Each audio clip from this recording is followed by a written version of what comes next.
I'd like to call this regular meeting with Anchorage Assembly to order. Madam Clerk, would you kindly call the roll? Yes, Mr. Chair. Ms. Domboski. Present. Mr. Steele. Here. Mr. Starr. Here. Mr. Flynn. Present. Mr. Hall. Present. Present. Ms. Gray Jackson. Honored to be here. Ms. Johnston. Here. Mr. Honeman. Here. Mr. Cheney. Here. Mr. Peterson. Here. Mr. Evans. Here. You have a quorum. Thank you. Mr. Honeman, would you kindly lead us in the pledge? Be glad to. I pledge allegiance to the flag of the United States of America and to the republic for which it stands, one nation, under God, indivisible, with liberty and justice for all.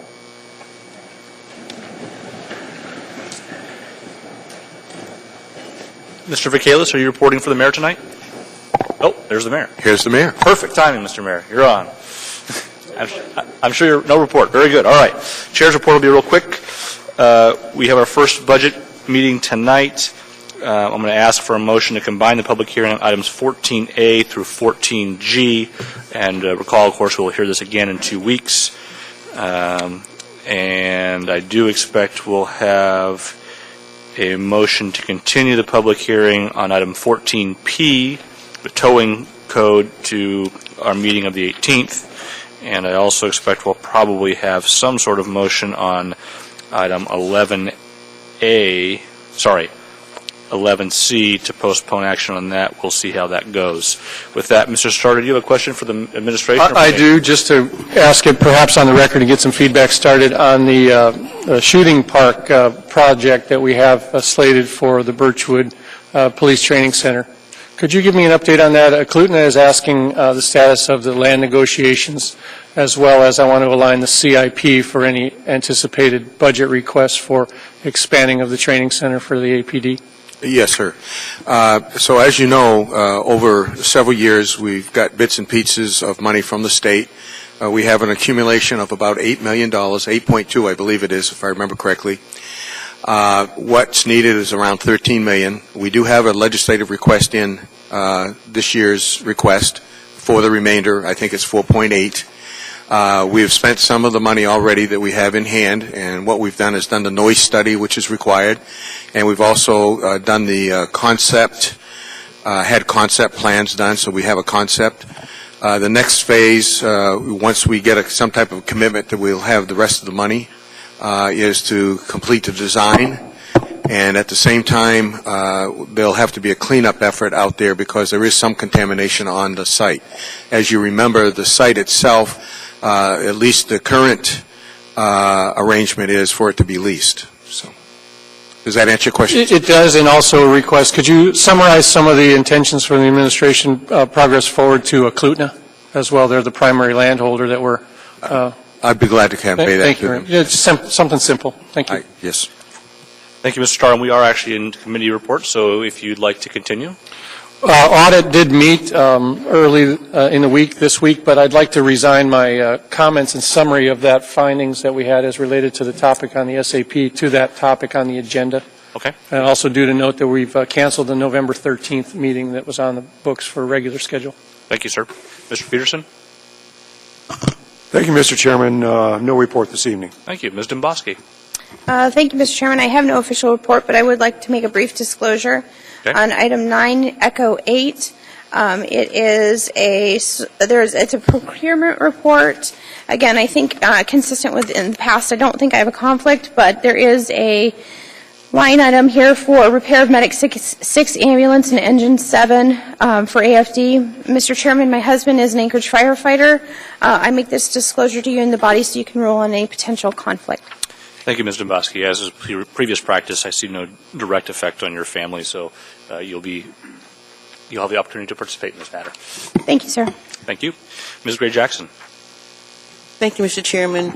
The Budget and Finance Committee agreed to not have meetings in October and November because of the work that we're doing on the mayor's 2015 proposed budget. But at your request, Mr. Chairman, the committee did meet on October 24th to discuss and make recommendations to the body regarding the municipality's bonding practices.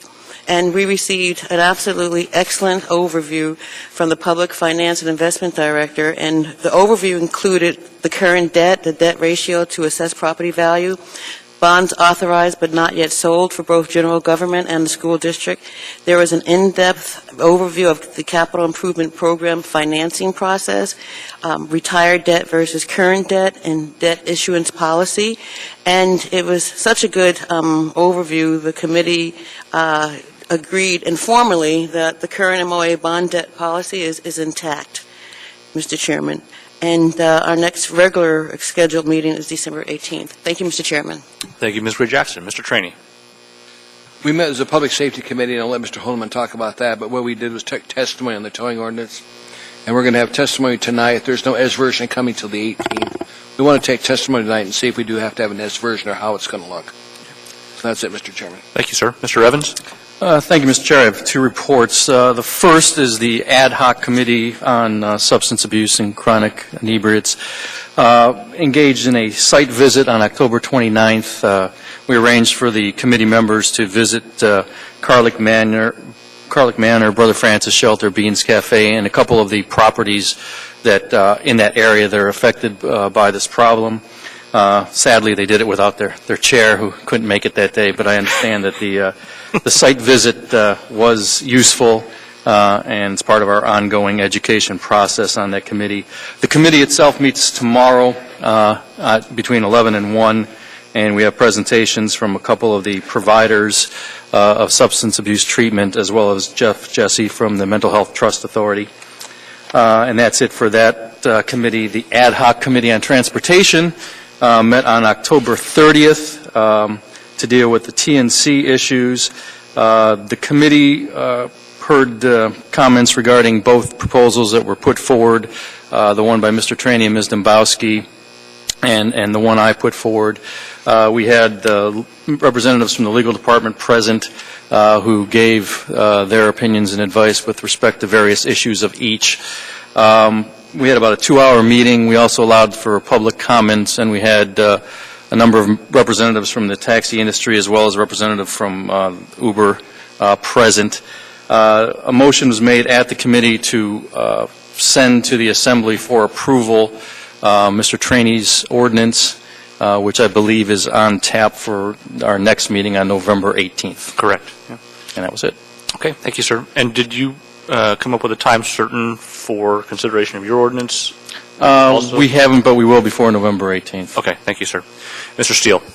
No report. Thank you, sir. Ms. Johnston. No report, thank you. Mr. Honeman. Thank you, Mr. Chairman. Before I forget, I want to make sure that everybody knows that the next Public Safety Committee meeting is Wednesday the 12th, so it'll be a week from tomorrow at the conference room between here and the Wilda Marson Theater on the first floor of the Lusac Library at noon. We did meet. We scheduled and rescheduled, and we had towing and all towing, although we did have one gentleman talk about defective windshields, and so believing that he's probably in the industry and a bit concerned about both what he perceives as a lack of enforcement on windshields, and at the same time he's also seems to be wanting to make sure his business interests are met too. So the towing community was out in great number, and we did hear quite a bit, and so I suspect you'll see some amendments made as a result of some great conversations and comments with some suggestions. So we're looking forward to that. Other than that, looking forward to the 12th. Thank you, sir. And Mr. Hall. No report. Thank you very much, sir. That brings us to the addendum to the agenda. Oh, Ms. Dombowski, I'm sorry. Sorry, I missed one of our addendum items. I need to make a disclosure again. Please. Item 9 Echo 10 on the addendum to the agenda. It's an update on the collective bargaining negotiation status report. I've already been instructed not to participate with regard to the AFD contract. However, this is just informational. I don't think it's a problem, but I do want to disclose again my marital relationship with an Anchorage firefighter. Thank you, Ms. Dombowski. You are allowed to receive the information. Mr. Chairman?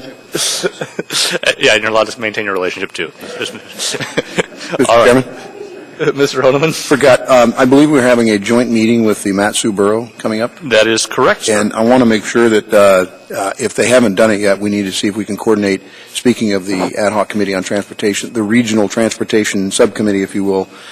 They do things a little differently in their boroughs, and so they're second class as opposed to first class city, and so I want to make sure we get that noticed in time. Careful how you use your language, sir, but Yes. Understood. Thank you. All right, that brings us to the addendum to the agenda. We incorporate the addendum to the agenda, Mr. Chairman. Thank you, sir. It's been seconded. A little bit of light reading. We have an item 9 Delta 11, AM 659-2014, a confirmation of executive appointment of Catherine Guyard, Chief Financial Officer from the Employee Relations Department. 9 Delta 12, AM 660-2014, sole source with RDI to provide RDA project management tool for Enterprise Resource Program, ERP, for the Municipality of Anchorage Information Technology Department for $100,000, brought to us by the Purchasing Department. Item 9 Echo 9, the information memorandum, AIM 159-2014, a naming panel appointments with the naming of a motorcycle facility training area within the municipality, real property located at Tudor Road, brought to us by the mayor. Item 9 Echo 10, AIM 160-2014, collective bargaining negotiation status report, brought to us by the Employee Relations Department and Labor Relations Division. Item 9 Foxtrot 6, AO 2014-140, an ordinance amending Anchorage Municipal Code Title 21 Land Use Planning, new code effective January 1, 2014, Section 21-03-100E, improvements associated with land use permits to prohibit implementation of the Chugach State Park Access Plan through the land use permit process, and Section 21-08.040, dedication to address Chugach State Park access dedication separately from trail dedication, brought to us by Ms. Johnston. Public hearing date is scheduled for the 2nd of December this year. I'm looking forward to having one Title 21 so those titles get shorter. Item 11C1, AO 2014-101S. This is an AIM 161-2014, the Chugach Eagle River Advisory Board Resolution 2014-002, a resolution regarding the adoption of the Chugach Park Access Plan that I provided to you at Ms. Osiander's request. Item 14P1, AM 658-2014, an ordinance of the Anchorage Municipal Assembly amending Anchorage Municipal Code Chapters 9.54 and 10.54 to update and clarify regulation and licensing of tow operators, amending other provisions in Titles 9 and 10 for implementation and enforcement purposes, and amending the civil fine schedule for an Anchorage Municipal Code Section 14.60.030, brought to us by Mr. Traney. We have one laid on the table item. It is AM 622-2014A. It's a memorandum from the mayor on the sole source purchase of professional services from SAP Public Services to perform a quality assurance audit of the Synergy project in the amount of $750,000. Are there any other items to add? Seeing, hearing none, may I please have a motion to approve the consent agenda as... Move to approve the consent agenda. It's been moved and seconded. We are now at items to pull. Mr. Starr? No items. Thank you, sir. Mr. Peterson? No items this evening. Thank you, sir. Ms. Domboski? None, sir. Ms. Gray Jackson? Thank you, Mr. Chairman. 9 Echo 1. Thank you, Mr. Chairman. Thank you, Ms. Gray Jackson.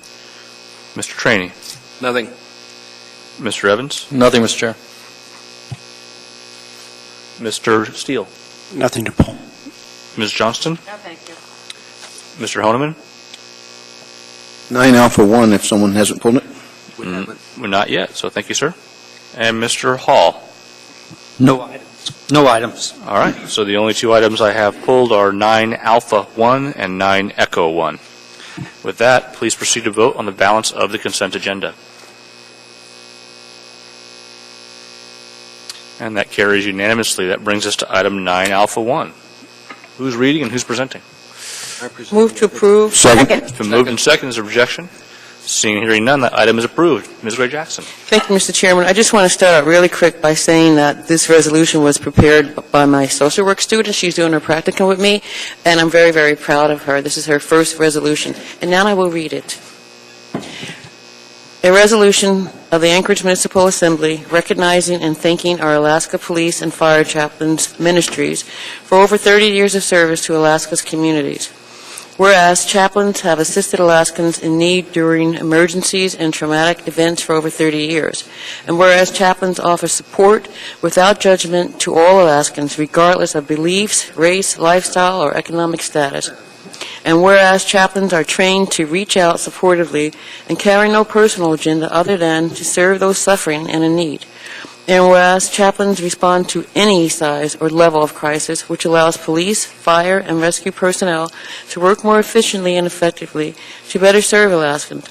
And whereas chaplains working as unpaid volunteers are on call statewide 24 hours a day, 365 days a year, and provided over 37,500 hours of on-scene incident support, logistical services, and follow-up care from traumatic events dedicated last year to community members and first responders.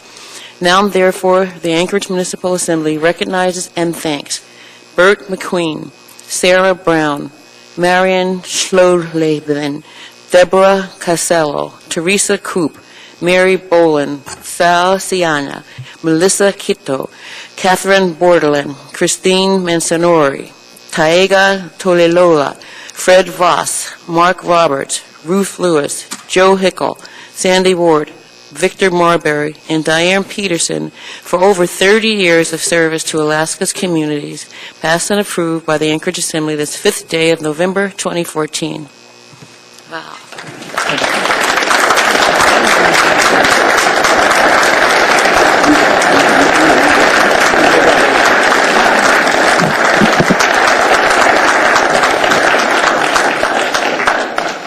Thank you very much. It's an honor to serve our community, and our motto is serving those who serve. We're a nonprofit organization of volunteer chaplains. We serve our first responders, our police and fire departments. The heart of our ministry is serving our first responders, the police and fire. And in serving them, we also serve our community. From the Valley to the Chugiak Fire Department, the Anchorage Fire Department, Anchorage Police Department, Anchorage Airport, the Medical Examiner's Office, and around the state, I am proud to serve with these chaplains and the Alaska Police and Fire Chaplains Ministry. I also wanted to take a minute and honor one of our chaplains that have been serving this organization for over 15 years, and that's Chaplain Mark Roberts. So if we could give him a hand. Does anybody else want to say anything? Thank you. Before you run off, Mr. Honeman has either a question or a comment for you. A comment, and I wanted to say that having been in the trenches at the Anchorage Police Department and having been without a chaplain on calls and with chaplains, it certainly is much more palatable, much easier to get through, particularly the death notifications, but you can say that these folks have literally, like our health department in some sense, cradle to grave. They've been there at births, certainly at weddings, and of course, sadly in times of tragedies and death, funeral services. And so they've done it all, and proud to call all of you my friends and been able to serve with you. Some of you more often and more length and tenure than others, but thank you for what you do for our community, so I appreciate that. Thank you. Thank you for your service, folks. Appreciate it. Okay. That brings us to item 9, Echo 1. Ms. Gray Jackson. Thank you, Mr. Chairman. I'd like to move acceptance of this information memorandum to the meeting of December 12th. Second. I'm sorry. Second. And if I can go a little further, explain my reasoning. Just to clarify for the clerk's office, Ms. Gray Jackson, you wish to postpone acceptance of this item to December 2? Yes, Mr. Chairman. Thank you. Go ahead. This audit brought back a lot of memories, and I did a little research from memory and also on my computer. And on July 8th, 2011, when I was the chair of the audit committee, we met to talk about this, the same audit that we got back then, and the goal was to find efficiencies in management of the trust, and we had some options that we talked about. And then again on August 7th, 2012, the audit committee met again, and the subject of the Police and Fire Retirement Trust 2-year review came up, and the committee also reviewed a resolution that was approved by the trust board, and that board recommended changes to the code to clarify administration of the trust. And at that point in time, the committee felt that the recommended changes were not sufficient to address the concerns regarding the program administrator's reporting responsibilities. So an ad hoc committee was convened to discuss and work through the issues that were addressed by the audit. And that committee was the municipal manager, the attorney, assembly attorney, at that time Mr. Chomley, the ER director, internal auditor, and then 2 members from the trust. Then, on December 4th, once again, the ad hoc committee meeting was put on hold due to prior commitments, and it was said that the committee would convene to discuss and work through the issues addressing the audit, and that never happened. And here we are in 2014 with the same audit before us. So I just think it's really prudent for that committee that was established several years ago to reconvene, talk about a plan, and then bring this audit back before us so that we can accept it. Because I hate to see, audits come through and we look at them and we accept them and nothing happens when something really needs to happen. So that's my reason for moving to accept this report to the meeting of December 2nd, Mr. Chairman. Thank you, Mr. Chairman. Thank you, Ms. Gray Jackson. Mr. Starr? Mr. Reskins, is that okay with you, an extended review? And we'll try to structure some specifics on it beyond what Ms. Gray Jackson said now, and I'll try to tender those as committee chair, and we'll get those either in writing or schedule a formal meeting. Thank you, Mr. Starr. For those who are watching from home, Mr. Raskins nodded his head. Ms. Dombosky, additional comments? Or? No, sorry, Mr. Starr, I apologize. I was talking when you were talking. Please forgive me. But I was wanting just a clarification. Are we going to have an audit committee meeting to talk about this before December 2nd? I don't know that we will. Let's have some feedback from Mr. Raskins, and we can certainly schedule one in December if we need to do that. Okay, so with that said, I'm not sure that, I don't mind December 2nd comes and we have to postpone it again. Is that kind of what you're thinking? Or should we just postpone it now a little bit further? Let's let the conversation between the committee and Mr. Raskins take place, and if we need a further delay, we'll take it up on December 2nd. Okay, I'm fine with that. Thank you. Okay. Is there, with that, please proceed to vote on postponing acceptance of this item to December 2nd. And that carries unanimously. That brings us to the conclusion of our consent agenda. We are now on item 11A. This is AM 622-2014, a sole source purchase of professional services from SAP Public Services to perform a quality assurance audit of the Synergy project in the amount of $750,000 brought to us by the Finance Department in the amount, and we had postponed it from our previous meeting. I don't have my notes. Do we have a motion on the floor on this one yet? We do have a motion to approve, and we do have an A version of the amendment of the motion. So Ms. Johnston is in queue.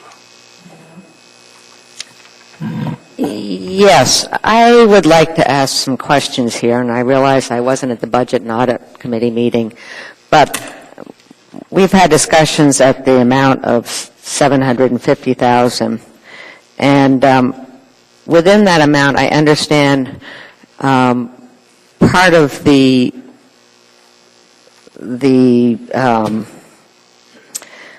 audit, the hopes we'll achieve is scheduling. And I have concerns about that because the scheduling, I can see where we could be getting into spots with scheduling where they can come and say that, okay, these are your issues, this is what needs to be done, and this is where you are going to get it done, and this is where your go-live date is. And then we have what we have within the municipality as far as staff and as far as access for implementation, and I'm not sure if really SAP is the one to tell us as far as scheduling our go-live dates. I'm very happy for them to do the audit, and I'm very happy for them to come back and tell us what issues we need to address, but I'm not sure that I'm very interested in the scheduling. So my question to Ms. Garrard is, we've had discussions about maybe changing the appropriation from 750 to 500,000. What would that do to this contract? Ms. Guyard? Through the chair, Ms. Johnson, what we would do is we would look at the hours that we have allocated to each area that we asked for a review, and we would ratchet down those hours. Unless the Assembly tells us not to pursue a revised schedule, we probably would want, still from the administration's standpoint, SAP to assist us in constructing a schedule. And I can talk to you and answer that question for you if you would like. But what we would do is, rather than spend 120 hours looking at the accounts payable process that's in SAP and looking at the configuration and the coding, we would ratchet that down to 80 hours, and we would get whatever information we could out of that. So that's how we would bring the contract from 750 to 500. So you're saying that for you to meet my request of going down to 500, you would basically go at each aspects of the contract and ratchet it down as opposed to just taking the scheduling function out? Yes, ma'am. I think you deserve a response as to why I would do that. And that's because when SAP creates and does the audit of the configuration and identifies the areas that we need help, we also need assistance in putting together a schedule. And creating a schedule of this magnitude is more than we can do. We simply don't have the number of people available. I think we've budgeted like 160 hours of an SAP consultant to help us prepare a new revised schedule. So if we don't have SAP do that with us after doing their audit, we would go out and hire someone else to help us build a brand new revised schedule. Well, I still have a concern. We're spending about $1 million on auditing and examining SAP. In the meantime, I think most of us know one of our issues is that we have lack of resources in programming and data conversion. And I'm concerned about eating. I can understand getting a sense of where we're at. I can understand an audit. And I can understand slowing things down for that purpose, but when we have so much going into what we're doing right, what we're doing wrong, and not enough going to actually into the implementation of the project, I get concerned. And so I am going to suggest, I'm going to amend line 5 and change it from 750,000 to 500,000. And line 42 and change that from 750,000 to 500,000. Before you do that, Ms. Johnston, we probably need a clarification of the original motion. We have an A version of this memorandum. Madam Clerk, who was the original maker of the motion to approve this item?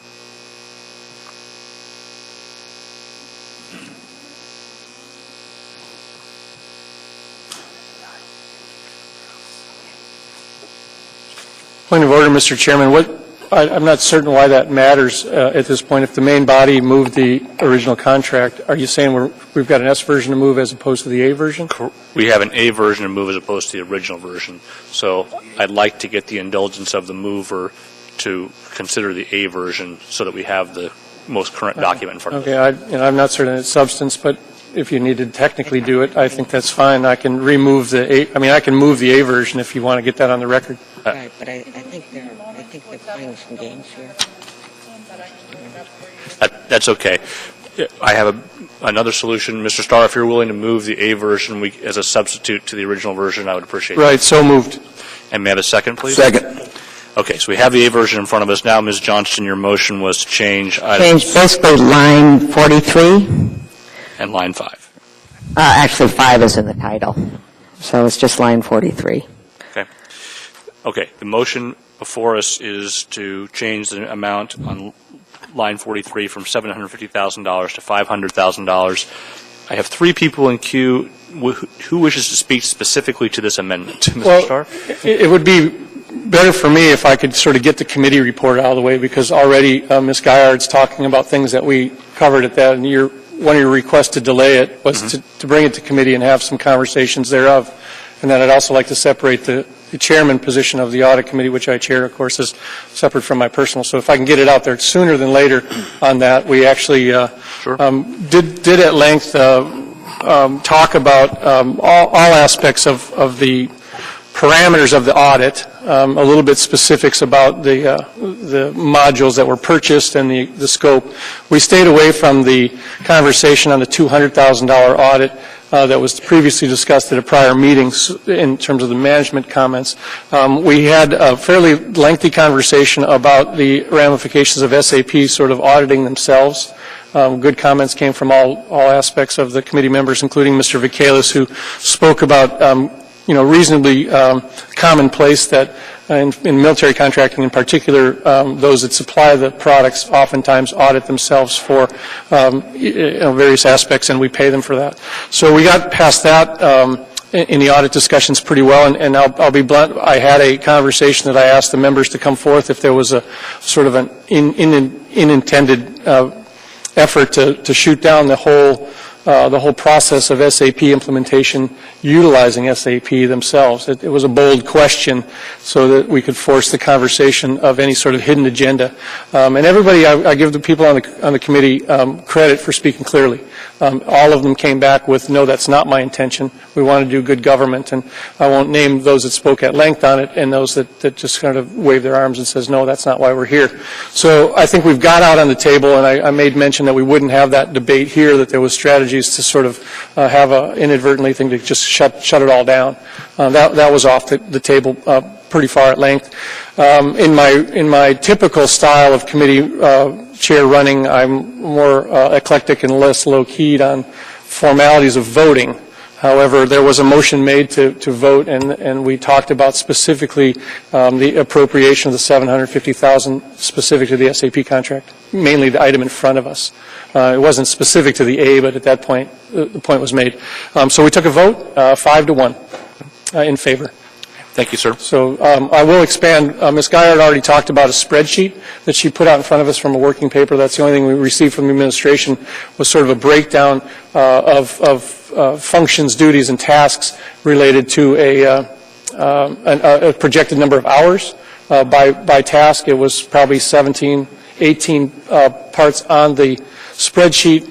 Average labor cost, if you averaged them all, was $371 over the 2020 labor hours equals $750,000. So I think the strategy on the motion in front of us now is to sort of tweak those numbers, if you will. I unfortunately didn't bring copies of that, and I don't know that the administration did either. But it was a spreadsheet based on the task hour expectation or anticipation that we would let in the contract. We didn't actually review the contract. It was available to us. We chose not to. The contract administrator will be Mr. Vikalis. Did we determine you were the contract administrator? On this one right here, what we determined was that the administration would be the contract administrator, and I would sign this one, and then we debated about the other. Yeah, I get that. So, that was a summary. Mr. Chairman, I wanted to do the committee report as it relates to that. I have personal comments on it, which I can go back in the queue. I would like some separation from the committee report and my comments on the amendment. Okay. Thank you. We'll come back to you. Ms. Gray Jackson, to the amendment. Thank you, Mr. Chairman. Yeah, it is about the amendment. But anyway, first I want to thank Ms. Johnson for bringing forward this proposed amendment, and I'm glad to see her jumping on board with the rest of us who have been so critical of the SAP project. But with that said, and I don't want to say everything that Mr. Starr said, but we had a very, very productive audit committee meeting, and I, with a few others here, was one of the ones that did not approve the $3 million, and I wasn't planning on approving the $750,000 for this. But the meeting was so well prepared and so informative that I feel obligated to approve this contract in this amount. But one of the things that we did talk about when we were at our audit committee meeting was we said up to $750,000. So if there is a possible way not to use all that funding, it's on the table. And just for the public's information, the Assembly's independent management review of the SAP project is going to happen. We had a really great discussion about that, and that's another reason why I feel comfortable approving this contract amendment as is, because there's got to be an independent review.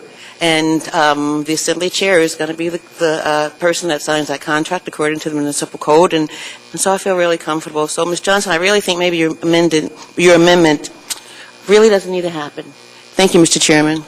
Thank you, Ms. Gray Jackson. Mr. Horniman, to the amendment or to The amendment, and I think I heard Ms. Gray Jackson say, or Mr. Starr, I don't know who was chairing, but are you saying that up to $750,000 doesn't necessarily the proposed, and maybe Mr. Starr can elaborate more on his comments, but are you, and perhaps I can ask Ms. Giard, since you may. Well, we talked about it, I'll just speak out of turn here. We talked about that at the we didn't formally vote on it per se, but it was a sort of a by and large accepted statement on cost control as well, but we didn't have the A version in front of us at that meeting this Monday. So in terms of being able to speak to it, to amend it, we didn't vote on that part of it. So certainly I don't find it to be problematic. That was what the committee said as well.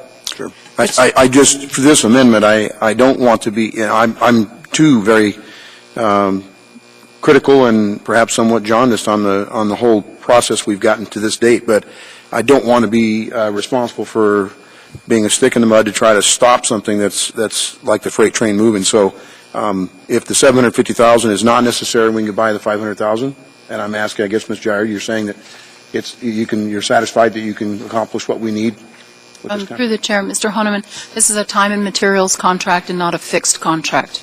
So because we're estimating their time, we estimated high at 120 hours to look at each module. It's entirely possible that they'll only spend 80 hours on one module instead of the full 120. So I was quite comfortable with the language up to.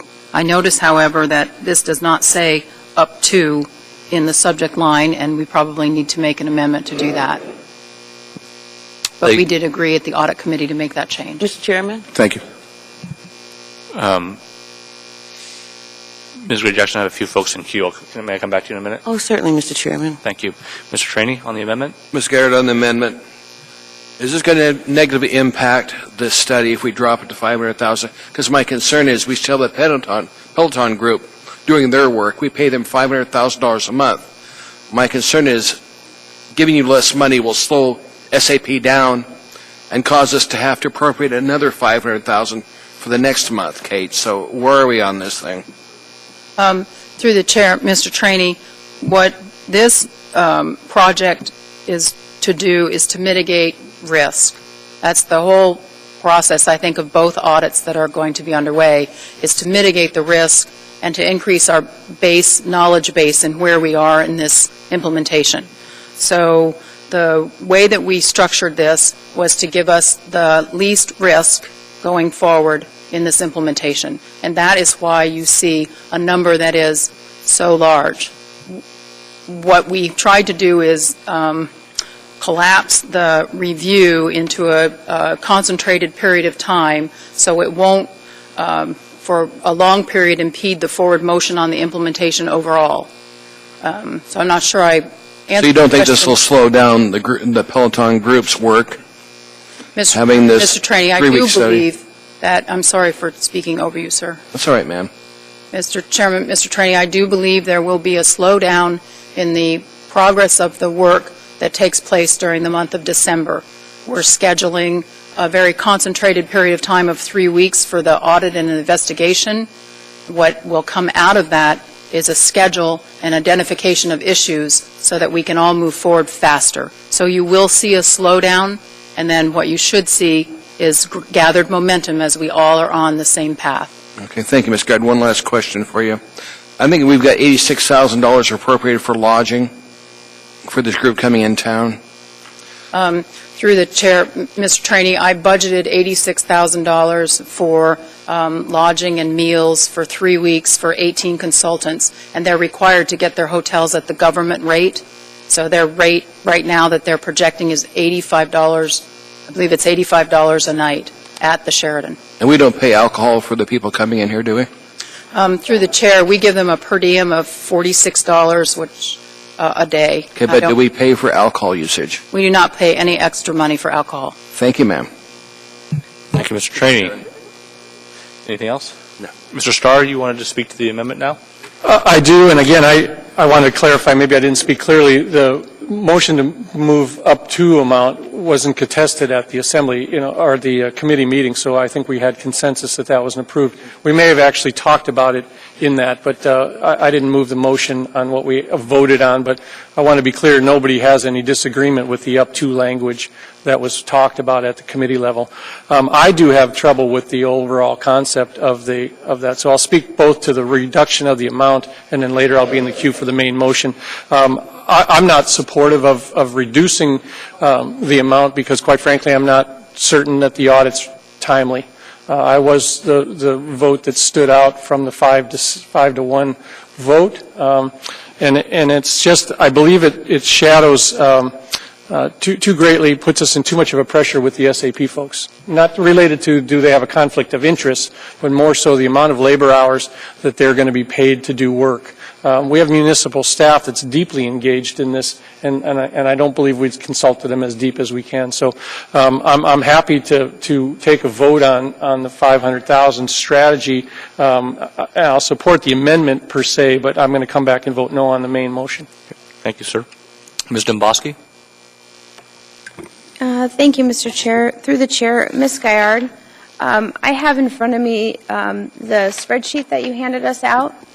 And I don't know what other assembly members have this spreadsheet, but it may be helpful for those that don't. It actually lists 20 categories with appropriation to the penny of how they're going to be spend the money.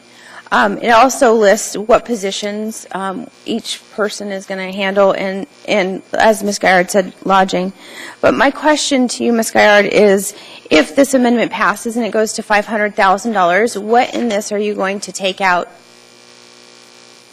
And to follow up, what impact would that have on SAP's analysis of the configuration? Through the chair, Ms. Domboski, what we would do is we would go through each one of those areas and we would reduce the time that SAP spends on each area. We would hopefully not have to take out a complete area, but we would not have, the risk mitigation would not be as great. We consulted with SAP when they set the 120 hours. We've worked for 3 weeks now on that framework that you see, and we have added things and moved things around and tried to focus on the risk areas that we have right now. So where you see 120 hours or 160 hours, those are areas where the team felt that there was risk that needed to be mitigated. So rather than remove completely a whole section, we would ratchet down the hours. And I would not be comfortable that we would completely be at the same level of risk mitigation that you will be going forward. And again, this is an up-to contract. It's a time and materials. If they can get through AP in 40 hours, we're not going to allow them to bill us 120. Okay, thank you. And also just to follow up, Mr. Starr had indicated the potential use of municipal staff in order to look basically at the configuration. He didn't use that word, but essentially my understanding is SAP is coming in with their expertise to look at the configuration. Does our municipal staff, number one, do we have enough? And number two, do they have the expertise to do what SAP is about to do if this passes? Through the chair, Ms. Domboski, our staff would not have the ability or resources to do the technical analysis of the configuration that SAP is being hired to do, nor would they have the time. Okay. Thank you, Mr. Chairman, and thank you, Ms. Gaillard. Thank you, ma'am. Ms. Gray-Jackson, did you have a follow-up you wish to make? Thank you, Mr. Chairman. I was going to make a motion to add in line 4 after before the 750,000 up to, but I noticed that language is on line 42 of the memorandum, so I'm not sure if it's really necessary. I can correct it. I don't think it's necessary, Mr. Jackson, but Well, I do appreciate your Chairman. attention to detail. Seeing no one else in queue, the amendment is to change line 42 from $750,000 to $500,000. Please proceed to vote.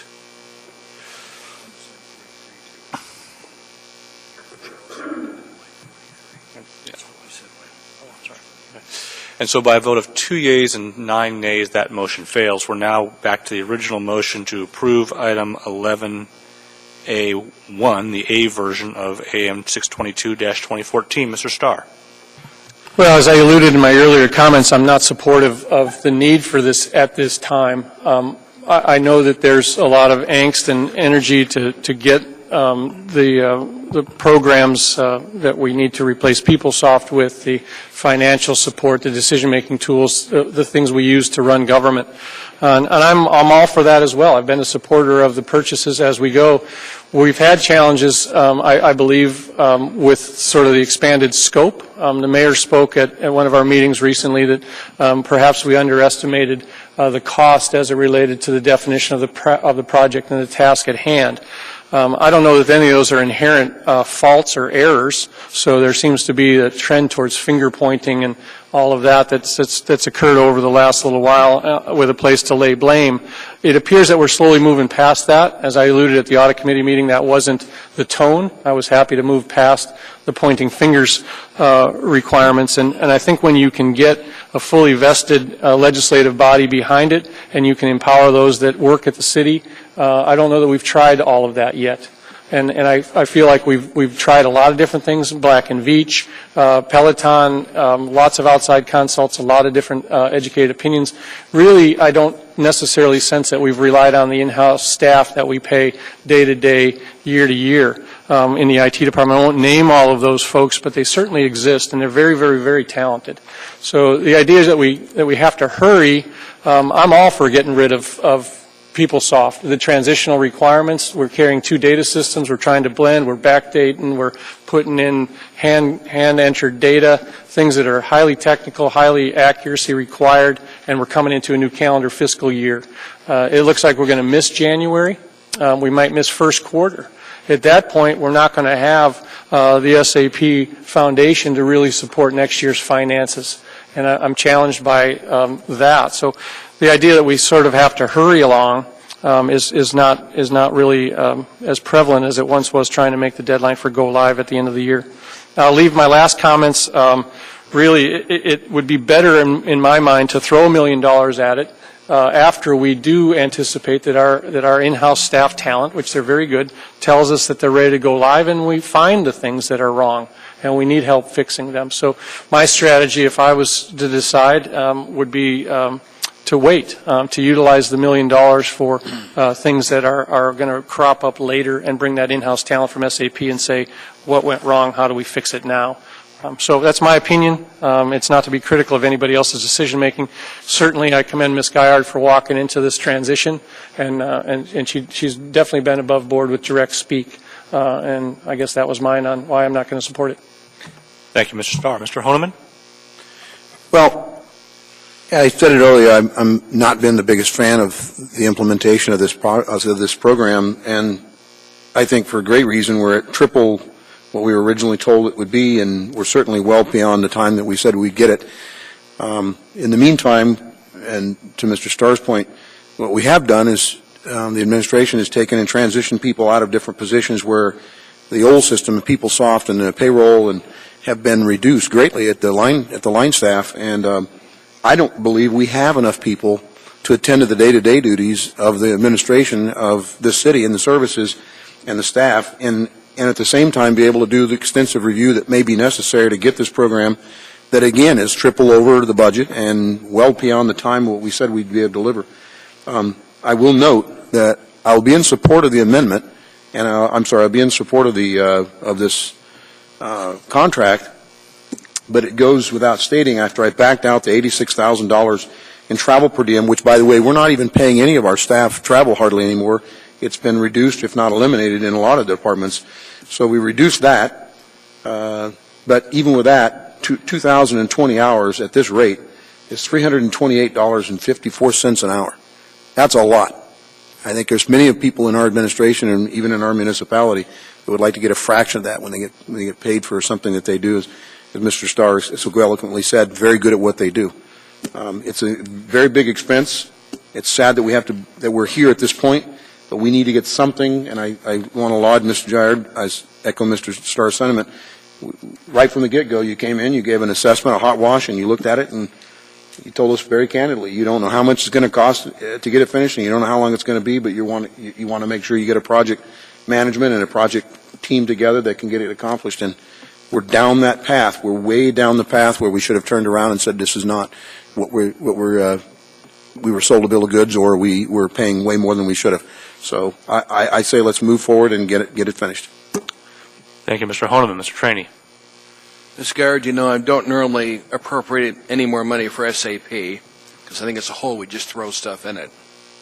But on the other hand, you gave us a good presentation. I appreciate your work. I appreciate your honesty when you came to us and said you don't know what it's going to cost, you don't know when it's going to be fixed. I appreciate that versus the person that was there before. So I'm going to vote yes on this. Thank you, ma'am. Thank you, Mr. Trainee. Ms. Gray-Jackson. Thank you, Mr. Chairman. If I can respond to a comment that Mr. Starr made in terms of using current staff, Mr. Chairman, that's the problem, Mr. Starr. We don't have enough current staff. As a matter of fact, this body, I think, approved for 2014 5 new positions, and in our 2015 budget, there are 6 positions that we are going to approve to work on this project. And, you know, as everybody knows, I've been the ringleader, if you will, in terms of this project from day one. You know, I've had concerns, and I'm just thrilled that the majority of my colleagues are on board and feel the same way, because it's something that we need to look at. But I can guarantee you, if I'm sitting up here and Mr. Train and Mr. Bosky and others saying that, okay, this is all right, we need to go forward, I can guarantee you it's the thing that we need to do. Otherwise, I would not be approving this under any circumstances.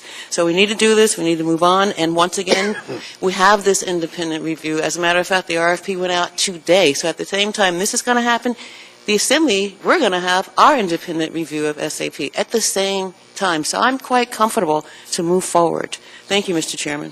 Thank you, Ms. Gray-Jackson. Ms. Johnston. Yes, this spreadsheet's really helpful, and thank you. So we're doing up to, and I notice that we have finance lead 1, 2, 3, and 4, 5, 6, 7. And it was my understanding that we are closer with Philo. I understand you have some concerns, but and we only have 3 that are going to payroll time or HCM, and I'm just kind of concerned, will we be able to fluctuate between the 2 issues if we need more for HCM than we have for the finance? Number 1 question. Through the chair, Mrs. Johnson, yes, we will be able to. We added, after looking at the contract, I think we have 360 hours total looking at the HCM system, and where it is right now, we thought that that was a reasonable amount of time to spend. But if we find that we are short, or that their SAP comes back and tells us they need to have more time on HCM, and they're doing well on accounts payable, lower risk, we can switch back and forth between them.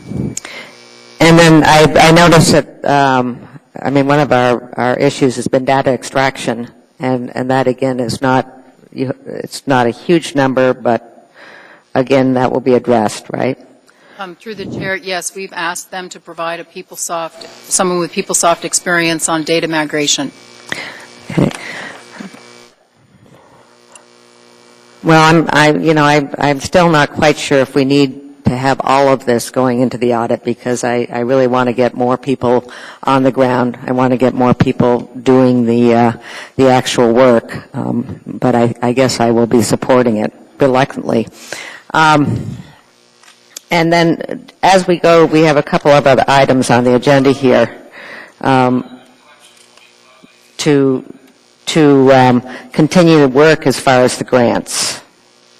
And is that, I was hoping that this was a reconsideration, that the man or the person who was doing the grants application will be coming back onto contract. Are we jumping the gun? Through the chair, Ms. Johnston, no, we still need the Dean Barnes, who is the next contract, I believe, that's up for review. He is our cutover specialist and a project manager and assisting in Mach 2. So he's an essential member of our team right now. And same with our FERC? Yes, through the chair, yes, Ms. Johnson. Okay, thank you. Thank you, Ms. Johnston. Mr. Steele? Yes, Mr. Chairman. I guess I too have been a critic of the program from when I got on the body, but I'm starting to get some confidence in terms of Ms. Guyard's open and honest projection as to cost and what needs to be done, and trying to get it back on track. If we mess around and we cut the money and we tell them how to do it, in some respects, I trust the people that are closer to the project than myself to do that kind of thing. I think up to is a good choice of words, and hopefully folks will be aware that if they can cut something, if they don't have to do something, don't do it. But we still have to get the thing prepared and implemented. So this is just figuring out where we are and what needs to be done and the best path to do it. And I will be supporting the up to 750. Thank you, Mr. Steele. I see no one else in queue. I will, just for the information of our Chief Financial Officer, I work in consulting. $300 some odd an hour is pretty generous. I'm just one member of this body, but if someone brings me a change order, my eyes are going to cross real fast. And it's my expectation that if additional work needs to be done beyond what we're budgeting, it will be handled by the consultant at their expense. With that, please proceed to vote.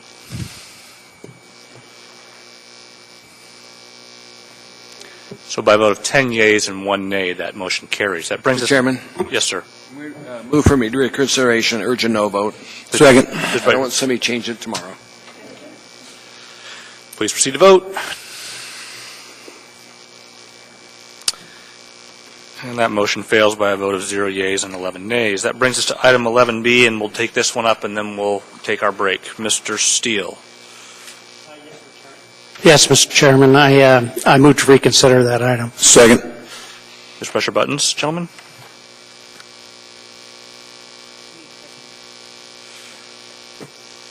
Okay. Mr. Train, to the motion to reconsider. What's the reason for your reconsideration, sir? Well, my concern is to get this project finished and get it complete.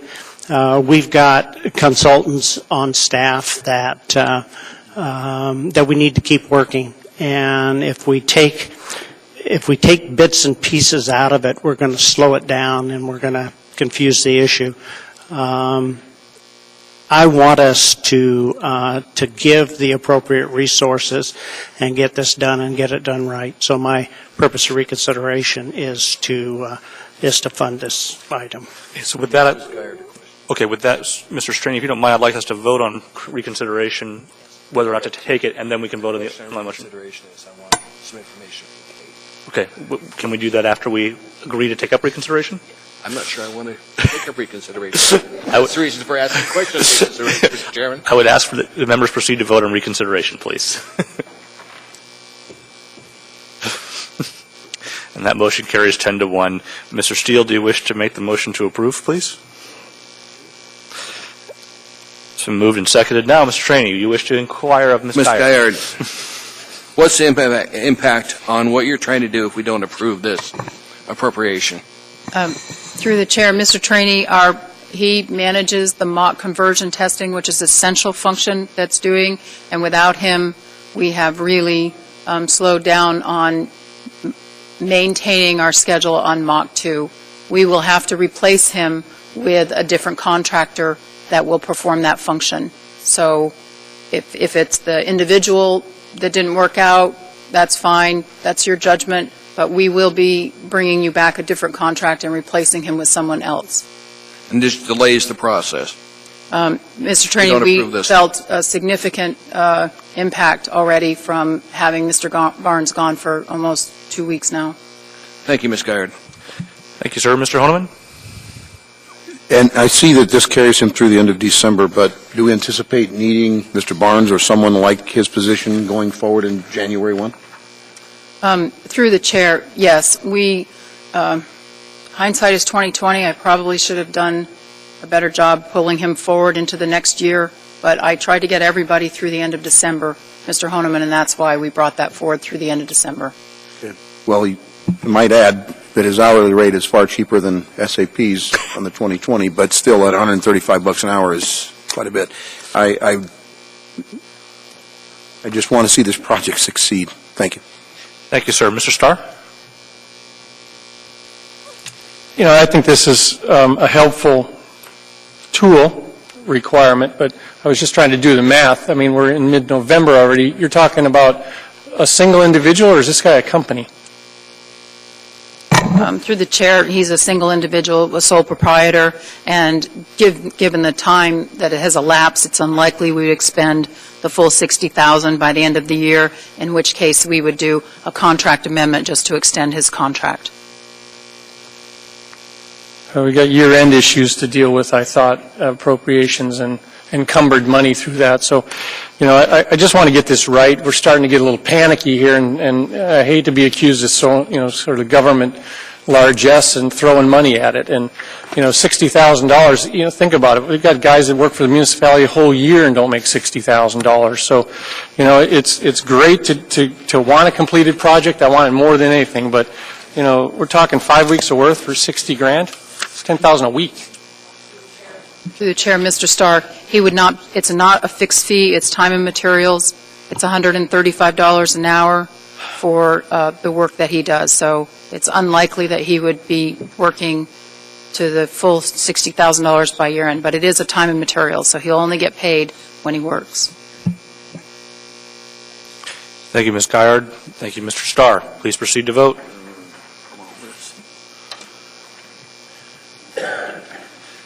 So by a vote of 10 yeas and 1 nay, that motion carries. We're going to take a 20-minute break. We'll be back at 6:25. We just committed this.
Some locations had no maps provided. We were also told that some property owners were unable to tell if their property was identified in the plan or not.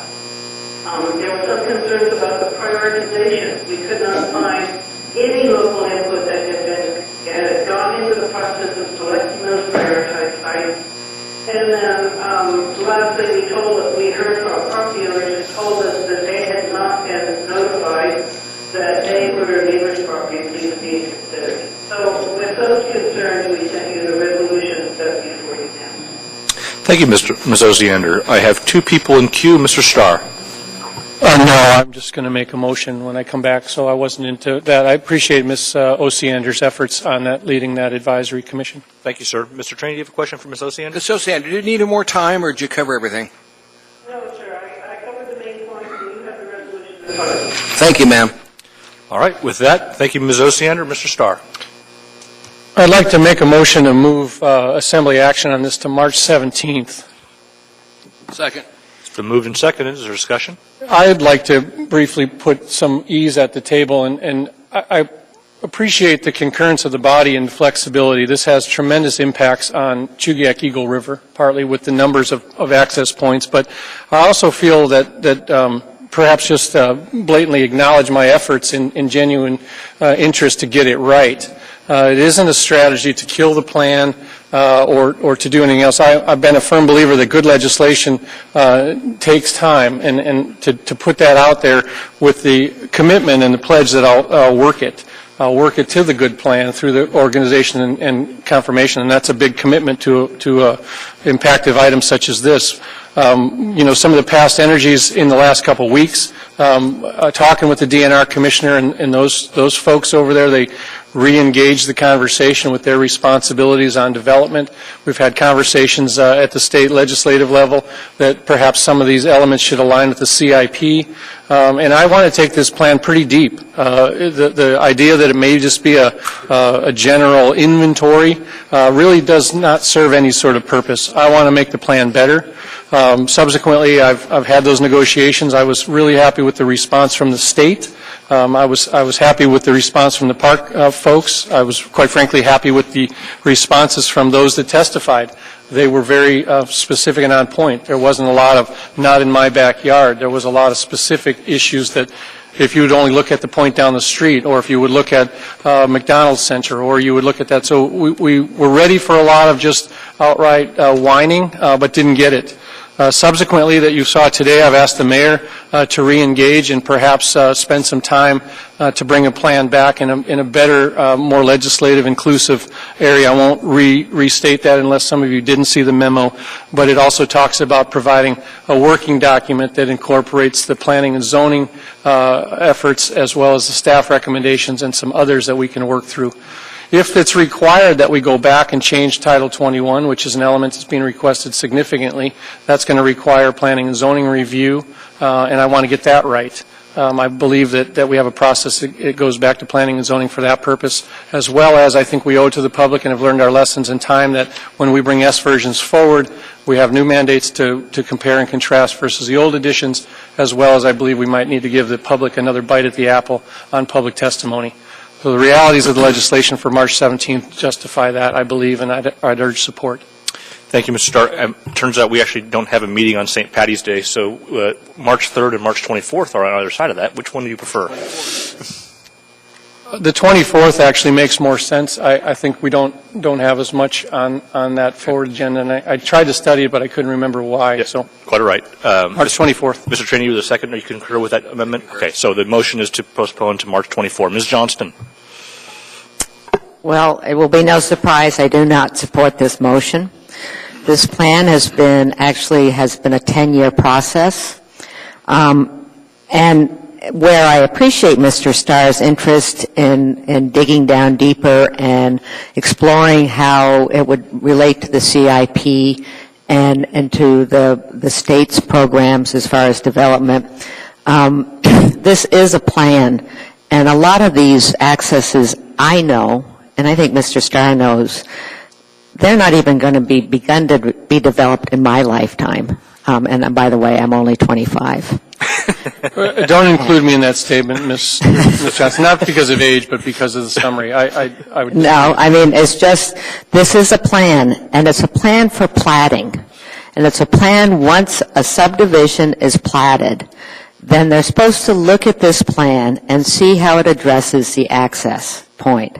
And some of these access points are going to go away naturally through the platting process. And we've allowed for that in this plan. We're allowing for it in Title 21. And I'm afraid that folks tend to get too excited about this as being something that's laid in cement. It really isn't, but it's a process to get everybody to the table. We've had a number of trailhead sites up on the hillside that didn't have the benefit of this plan, and they got very messy in the platting process. And I don't think that is the way to go. I think we need to have something in place that provides for a discussion on access, and that's what this is. And I am very much in favor of passing this tonight. I have no problem of having it a delayed implementation date to go with some of the amendments that I currently are making with Title 21 and any you might have. But I think we need to support this access plan. Thank you. Thank you, Ms. Johnston. Got a few more folks in queue. Just want to remind us we're voting on a motion to postpone, and we can discuss the underlying plan if the motion fails. With that, Mr. Evans. Thank you, Mr. Chair. First, I do want to acknowledge how delighted I am that we don't have a meeting on St. Patrick's Day. With respect to the motion to postpone, this plan has been very interesting in a lot of respects, one of which is I've had the ability to have more conversations with people from Eagle River than ever before in my life during the last couple weeks. And the conversations I had have been very helpful, and they've pointed out a lot of very important issues that I take very seriously. I believe that there are significant issues that have to be addressed with this plan. The ones that, as I understand it, the issues that need to be addressed are those with our Title 21 and our planning process, and how these red dots actually impact platting. And I have grave concerns about that, and I would not approve the plan without those changes, such as being proposed by Ms. Johnson, and I know that Mr. Starr has a number of proposals also that will address that. So I'm 100% in favor of ensuring that those changes get to be made. Having said that, I do have some concerns about postponing this to March, whatever date it was, 24th. As Ms. Johnson said, this plan doesn't just affect Eagle River, it does affect South Anchorage, but in a different way. Our problem in South Anchorage is basically our access points are overcrowded and limited. The people of South Anchorage have dealt with that for a long time, and there's certainly a need to get this plan moving. I think a far better approach to ensure that our feet are kept to the fire with making these changes to Title 21, and I believe Mr. Starr when he says he's not interested in killing this plan but improving it. I think we're on the same page there. But I would prefer to have this plan actually adopted with an effective date set out into the future to allow time for us to make the necessary changes at the Planning Department and with Title 21 that will ensure that the plan gets implemented correctly. That would be my preferred, however long it takes, I have no necessary opinion on. I would like to see it finished before March 24th, but if that's as long as it takes, we could make the plan effective on that date. Thank you, Mr. Evans. Mr. Hall. Mr. Evans has done a pretty eloquent job of speaking to this. My concern for the very beginning on this was personal property rights. And I think it is critical that we end up with clear language in Title 21 where anyone that reads it is comfortable about how it's going to address that issue of their personal property rights. My concern is if we don't get it right, is 10 years from now somebody subdivides 5 acres and it's shown that there's going to be an access point through the center of it. We are all gone, and it just shows up on a plat, and they have no idea of the background. So it's critical to me that we have clarity in the language that even I can understand that this is going to have serious discussion at the time that a plat occurs. So I'm okay with delaying. I don't disagree with Mr. Evans. If we can succeed in doing this quicker, I would be delighted with that. I do intend to vote for the plan, but I really, that language on personal property rights is just critical. Thank you.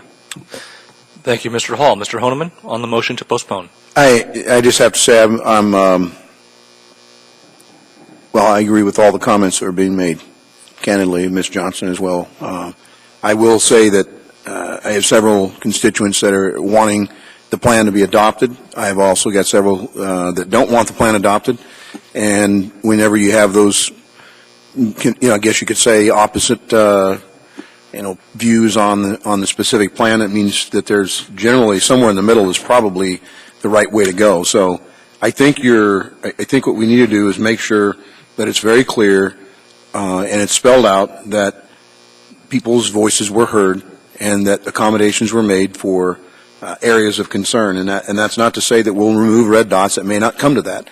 It may mean that we make it very clear so that people their fears are concerned about property rights, about how we move forward if the state or the municipality wants to develop an access point, whether it be a pedestrian one or where they have to park. So I'm okay with postponing, and I have not been on the body that long, but I can tell you the Title 21 was kicked around for a lot of years, and it was a lead into the overall 2020 comprehensive plan, and here we are in 2014, nearly in 2015, and this is an issue. So I want to make sure that we get this right before we move forward.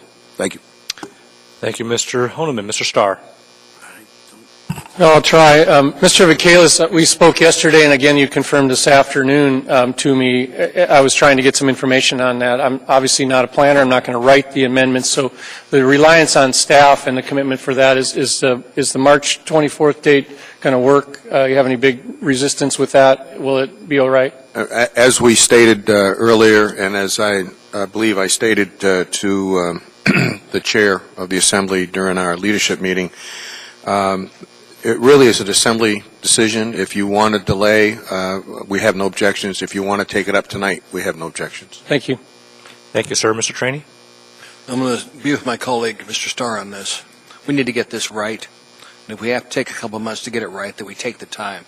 Because I was involved with the Assembly when we looked at extending the Tony Knowles Coastal Trail. We had people say, oh, just take their property. It's only a garage. And we had this place packed with people. And I want to make sure that's not what we're doing with this, taking people's property. Thank you. Thank you, sir. Ms. Gray Jackson. Thank you, Mr. Chairman. Frankly, I would like to approve the plan this evening based on how I feel and listen to my constituents, and I really appreciate Ms. Johnson and Mr. Evans' comments. But Ms. Osiander's comments were very compelling. And I did read the resolution from the Chugach Eagle River Advisory Board and the comments from the DNR director, whatever his title is. I would have an issue with my personal property rights, but then we've received different documents that, in my opinion, made it clear that this is not a taking of your property. I've had conversations with many of my constituents, and the majority of my constituents want this approved this evening. But I've also had conversations with folks who aren't directly my constituents, who live in Eagle River and other areas, and the conversations that we had were heartfelt and made sense if I was to put myself in their place. If Mr. Starr was proposing an amendment to postpone indefinitely the plan, there's no way I would approve that. If he was making amendments on the floor tonight to remove any red dots, I would never approve that tonight. But I feel that it is my responsibility, because I represent my constituents, but this community as a whole, to vote to postpone action on this document this evening, to get it right. And I'm sure that some of my constituents might not be too happy with my decision, but I really feel that I'm doing the right thing. And believe me, I haven't been forced to make this decision. Nobody's really even asked me how I'm going to vote on this. I just make decisions based on what I think is right for this community, and it's not going away. Yeah, it needs to be approved sooner than later. It's been out there for 10 years, but we really need to get it right, and actually March isn't that far away. Time moves really fast. Thank you, Mr. Chairman. Thank you, Ms. Ray Jackson. Mr. Steele. Thank you, Mr. Chairman. You're never going to get it. You're never going to get it such that everybody agrees. There's a conflict between those private property rights and folks wanting access to the park. But it worries me to hear that DNR commissioner is concerned about how it was done, and hearing testimony from folks that they didn't get proper notification or weren't able to participate in the process worries me. But we're not making any progress if we just keep sending it back. We can send it back until the 2020 plan is gone and and everything's all developed. It provides more work for the folks in planning, but I think a little additional time should be given to try and allay some of the fears that everybody has about taking or clouds on their title or everybody coming up and walking through their backyard. So the problem is that the state and the city certainly don't have a lot of money to buy right away to develop more access. And if the demand's not there, they probably aren't going to be spending the money that way anyway. But I'm willing to go along and postpone it, but I won't be wanting to postpone it again. It's kind of like Title 21. How many years did it take? And we're still not done. So, thank you, Mr. Steele. I have 3 people in queue. The motion is to postpone to March 24th. To that motion, Mr. Peterson. Thank you, Mr. Chairman. And I'll just make this really quick. I think it's important that we get this done right the first time. This is a process that's been ongoing for more than a decade right now. Delaying it 3 or 4 more months is not going to make it go away. We're going to have it in front of us again, and hopefully we'll have made some improvements to it. And it would be great if we could, all 11 of us, feel satisfied enough with this that we would all vote in favor of it. So maybe if we get a little more time, we can pull that rabbit out of the hat. Thank you, Mr. Chairman. Thank you, Mr. Peterson. Ms. Johnston? Yes, Mr. Starr, I was wondering if you might take a friendly amendment to your date. My concern is we did have an election last night, and we're not quite sure where that election is going to be leading us, and we're not quite sure what the next administration is going to be, or the next commissioner is going to be. So I would hope maybe we could have a date that would coincide with this administration. And actually right now I was going to say January 1st, but that would not work. So I guess. Can I speak to the trend you're going down here to pick another date? I thought pretty clearly on how it was. It wasn't arbitrary.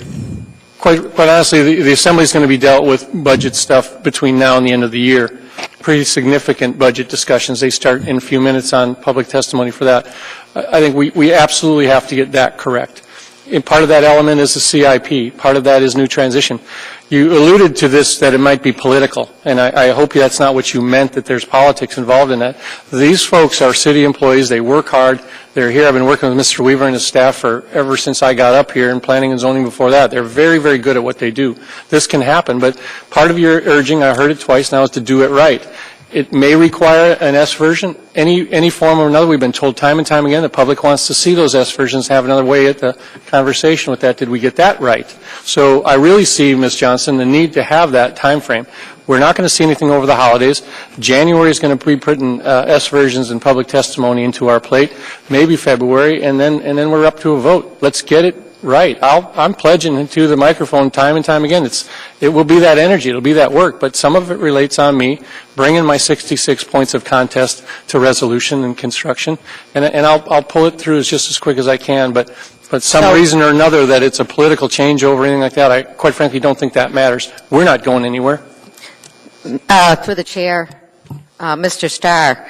So when you mentioned Mr. Bailash, you have no concern with Mr. Bailash at this point? He's already pushed it to Mr. Ellis, Mr. Harrison. You know, those folks are already re-engaging the conversation at the level. So it may be that Mr. Bailash has some authority to the conversation, but it's that relationship that we've had, and it's not just him. It's Ms. Fairclough, it's Mr. Stoltz. They're all engaging in the conversation, slightly different. And so I guess, you know, to answer your question, I'll herd those cats, but you can trust me that we'll bring back a plan. I'm not going to contort it any way possible. It's still got to pass this body. But there's some things that have to be done. So we can argue about how and when that gets done, but I put a valid date out there that I think is attainable. And again, I've heard it. Let's not have another delay. Let's get it done. But, you know, this plan's only really been in front of us for 3 meetings, and I've done pretty good work in the last couple. Thank you. Mr. Chair? Ms. Johnston? And I appreciate what you're saying. One of the concerns I have with the March date is also first quarter budget revisions. I think we're pretty close to that in March, end of March, 1st of April. So that is also another very, large impact on our time. And to the motion one last time, I am the only one, I think, on this body that has spent as much time on Title 21. And I have to say my fear is when we start talking about digging down and going into the roots of this program, is I've been there with Title 21, where we go word by word, sentence by sentence, and that's how we got to be 15 years out. So just a little warning. Thank you, Ms. Johnston. Ms. Gray-Jackson, to the motion to postpone to the 24th. Thank you, Mr. Chairman. I would really like to hear from Mr. Weaver his opinion on the action that we may or may not take this evening. Thank you, Mr. Chairman. Mr. Weaver?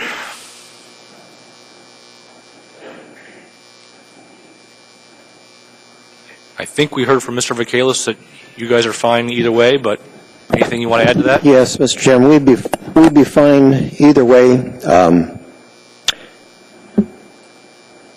A date specific, perhaps there should be a work session to work through Mr. Starr's issues that we, after the Chugach Eagle Advisory Board had their discussion, we hurriedly drafted an ordinance to help Ms. Johnson push that forward to address some of those concerns. We can certainly do that as well. So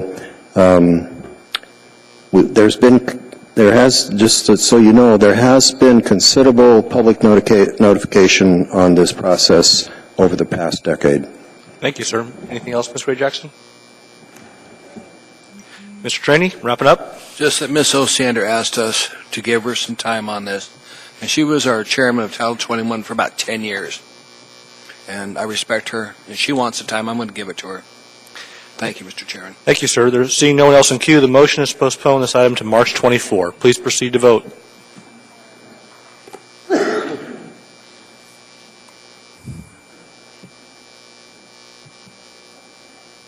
So by a vote of 9 yeas and 2 nays, that motion fails. Passes. Freudian slip. And that brings us to our public hearings. Mr. Chairman? We had, at the break, I got a chance to sign a few comments for some students here. I'm not sure they may lose. Is it okay to get them to real quick like? Can you give me just a minute here, sir? Yes, sir. Chairman? 1 moment, sir. So, a couple things about public hearings. We do have this evening our first public hearing on our budgets. We're going to combine, Mr. Train's going to make a motion to combine the public hearings on those, and then for those of you who hear about the towing ordinance, my expectation is we will see a motion to continue that public hearing to the 18th of November. However, you are welcome to come speak to us tonight as well. With that, Mr. Chairman, move to combine items 14A through G for one public hearing, and they can testify on anything related to that. Second. kindly press your button, sir. Is there any objection? Seeing and hearing none, we have combined the public hearing on items 14A through 14G. With that, before we start that, Mr. Honeman, do you want to welcome some students? Yes, Mr. Chairman, if I might, we have several students. I got a chance to meet with several of them at the break, and if I might indulge the body, if they could please come forward and introduce themselves and which school they're from. I think it'd be great. Please don't be bashful. This way you can get on record to your teachers that you were here. Please, don't rush to the microphone, but we are trying to move the meeting. Come on. Come on. Several of you here. I know. My name is Janet Copping. I'm a teacher at Mountain View Elementary. Oh, fantastic. Great. My name is Justine Fallon. I'm from Diamond High. I'm Fiona Bruce. I'm a senior at Service High School. Welcome. I'm Will Garrett. I'm a senior at Service High School as well. I'm Reese Groot, and I'm a senior at Service High School also. Alyssa Alhiba, Diamond High. Hi, I'm Adana Daniel, senior at Diamond High School. My name is Rennie Nelson, and I'm a senior at Diamond. My name is Hattie Little-Bergner. I'm a senior at Diamond High School. My name is Paul Kodiak, and I'm from Chugiak High School, and I'm a senior. Yeah. Very good. Well, thanks for coming down, folks. Those of us who grew up in Anchorage had to do the same thing you're doing, and we appreciate you coming to see how we do things. With that, the public hearing on items 14A through 14G, these are our budgets for 2015, is now open. If you wish to come speak to us on any of those budgets, please come forward at this time.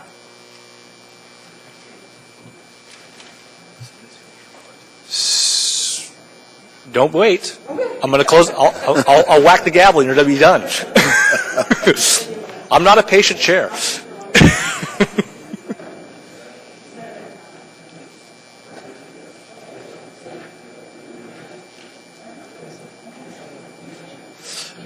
If you'd be kind enough to introduce yourself and let us know what you have to say. Hi, my name is Barbara Bundy, and I'm the co-chair of the Turnagain Community Council Safe Routes to School Committee, and I'm here to speak in strong support of some of the projects on Turnagain's capital improvement needs list, and to give you some context about the committee's efforts. We're a group of Turnagain residents who have been working for more than a year to lay the foundation for improved pedestrian and bike access to West High and Romig Middle School. As you can see from the photos that are sort of going around, the conditions are currently not very good. The campus has, in my opinion, the worst pedestrian and bike access among all the high schools that are situated in residential areas, and it's the only one that shares a campus with a junior high.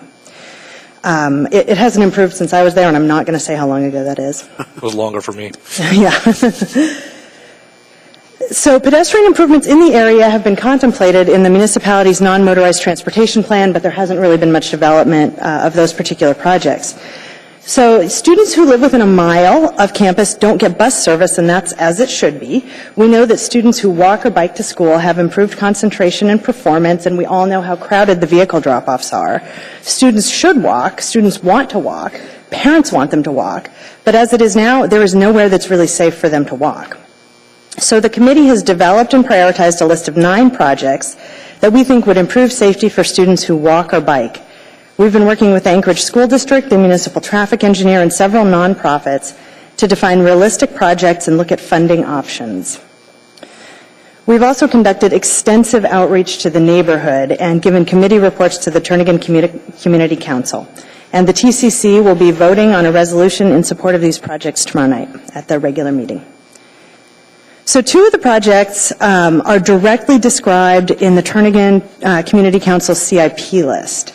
Our project number 7 under project management and engineering is improvements to pedestrian easements leading to campus. They're currently in really bad shape, and sometimes they're completely blocked. Number 2, under State of Alaska, is improvements to the intersection of Arlington Drive and Northern Lights Drive. It's in really bad shape. The drainage is really bad. People who are trying to walk in that area have to go out into the busy street. And a third project is number 10 on the PM&E list from Turnagain Community Council, which is a study of access and circulation at West and Romig. So our current efforts really advance that project, and especially in terms of reaching out to the neighborhood.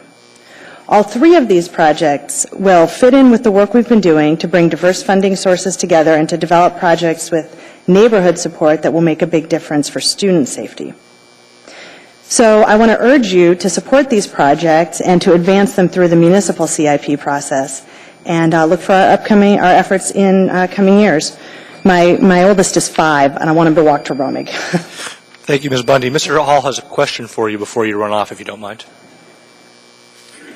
Actually, Mr. Chairman, I have a compliment for both Ms. Bundy as well as I understand Mr. Gleason, who is in the audience this evening, was the co-chair. This is an incredible example of how they do it right, the outreach. They've already had a meeting with Mr. Steele and myself giving us a briefing prior to this. They've got their projects on their CIP list. Just my compliments. You did everything exactly the way it should be. And Mr. Steele and myself both look forward to working with you to achieve your goals. Thank you. Thank you very much. Thank you, Ms. Bundy. Before you run off, I think Ms. Domboski also has a question for you. My question is pretty easy. As a member of a community council, I believe you have 5 minutes, so I just wanted to make sure you got out everything you wanted to get out. I think I did, yeah. I had timed myself several times today. Okay, great. And is it possible for you to give us the list of the priorities that you mentioned? Absolutely, if yeah. If you could even email them, that's I'll just fine. email them around. It's a long list with with a long document that has maps and stuff. That would be in it, helpful. So I'll email it to everybody. Thank I just you. want to print them. All right. Thank you very much, Ms. Bundy. Ms. Gleason, welcome back. We got a bunch of budgets. Which one do you want to talk about? Yeah, I could spend all night here, but I won't. I'm Kathy Gleason, and I'm currently a committee member for the Turnagain Safe Routes to Schools Committee, past president, and I want to thank Barbara Bundy, who has been an awesome co-chair for the Safe Routes to Schools Committee effort. She approached me when I was president last year with this idea, and thank you, Assemblyman Hall, for recognizing what a great job she has initiated for our committee to follow. She's done most of the work, I would say, and she really deserves a lot of credit. As a lot of councils do, Turnagain goes through the process every year when we get the CIP list from the municipality, and we go through it, review it, we recommend additions, deletions, and so, as Barbara pointed out, some of the projects on our current CIP list that we approved earlier this year are ones that the committee has identified through our process as projects that we want to see moving forward to improve safety to West and Romig.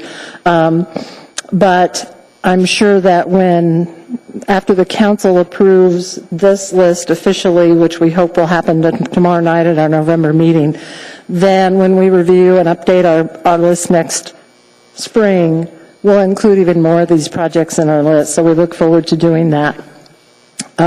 So we thank the administration and our assembly representatives, our West Anchorage legislative reps, who have done a really good job of providing funding for TCC identified projects in recent years.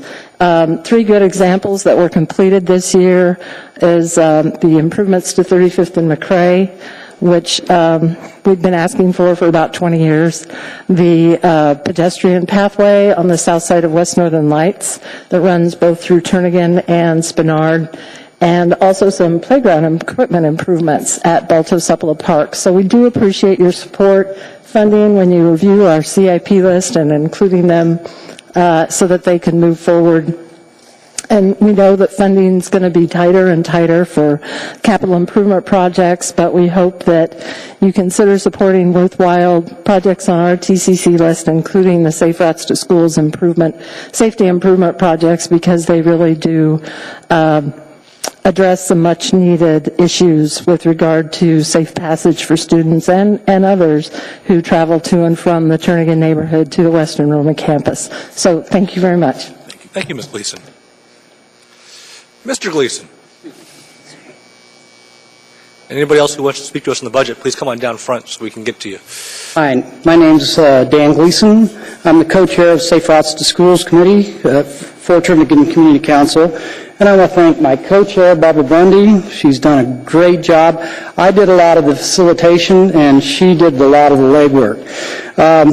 Efforts of getting the committee together, there was roughly 7 to 12 people on the committee, and we did we encourage you to support our efforts by considering the inclusion of the projects we have submitted to you and from our committee to work in the 2015 CIB and 5-year CIP budgets, please.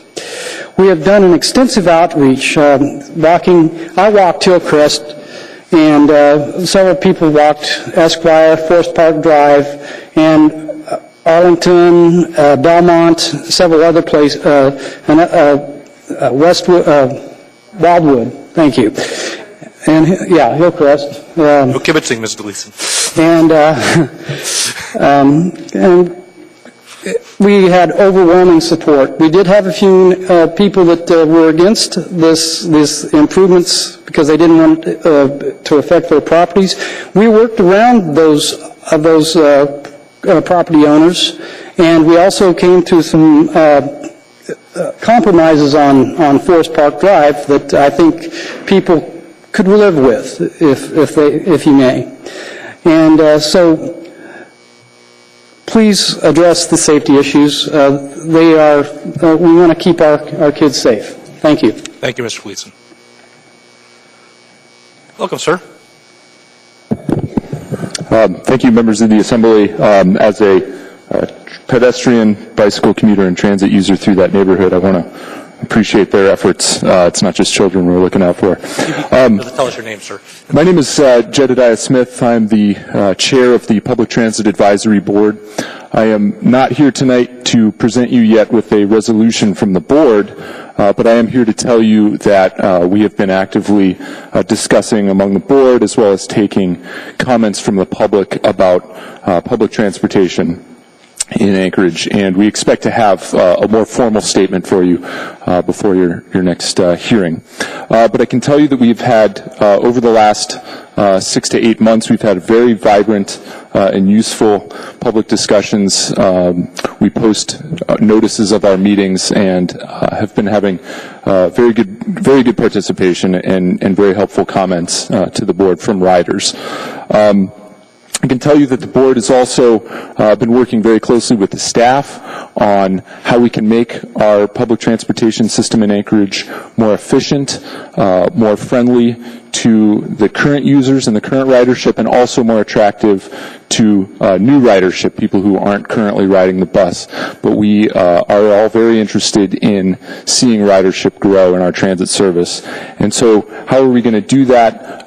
Potentially looking at ways to make the system more efficient with the resources that we've got, growing areas that may need more service or cutting areas that are not currently being used. So we are working closely with staff using ridership data, and I can tell you personally, using my own personal anecdotal evidence, I am a rider of the bus, so I like to kind of see what some of those changes would look like.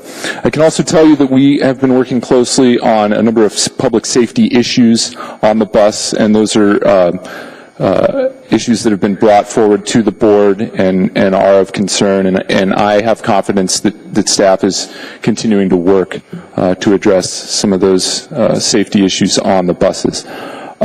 So I want to just acknowledge the work that you all do. I want to let you know that we are having a Public Transit Advisory Board meeting on November the 13th, next Thursday at City Hall at 5:30 p.m. And would certainly welcome any of your comments either now or offline to forward to the rest of the board. Thank you, Mr. Smith. There's a couple of questions for you. Mr. Traney?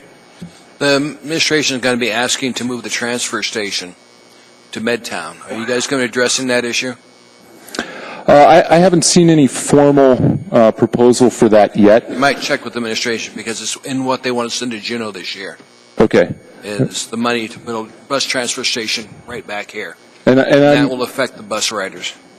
Yeah, thank you. Through the chair, Assemblymember Trainee, I am familiar with the general concept of the plan, but it's not something we've specifically looked at yet, but thank you. If you would, please, sir. Thank you, Mr. Trainee. Mr. Honeman? Yes, Mr. Smith, and certainly something that you could bring to the board or the commission. I'm curious as to how the opening of the neighborhood health clinic on C Street, there was some concerns about getting people to and from. If that's been addressed, if there's been any issues that need to be resolved, please let us know. I'd like to hear back and also make sure that the Transit Committee is aware that we're definitely concerned about that. We want to stay up to date on that too. Thank you. Yeah, thank you. Thank you, Mr. Honeman. I see no further questions. Mr. Smith, thank you. Okay, thank you very much. Come on down. Ms. Clendaniel, it's been a while. Good evening. Welcome back. I'm back. I'm Zarina Clendaniel, and I'm here to testify in support of the Assembly asking for money for a multi-purpose indoor facility to use for tennis, volleyball, and basketball. Tennis is a thriving sport in Anchorage currently. We've got hundreds of kids playing at inside at elementary school gyms, and there's kids playing at the Boys and Girls Club in Muldoon and in Spenard, and they're playing inside those gyms. And currently, we're lacking indoor tennis courts. We're down to 4 indoor tennis courts currently. So I am in support of the Assembly asking funds for that. Thank you very much. Anybody else wish to speak to us on any of the budgets we have before us this evening? Come on down, sir. All right. Public hearing is now closed. We'll bring these back on the 18th. That brings us to item 14H.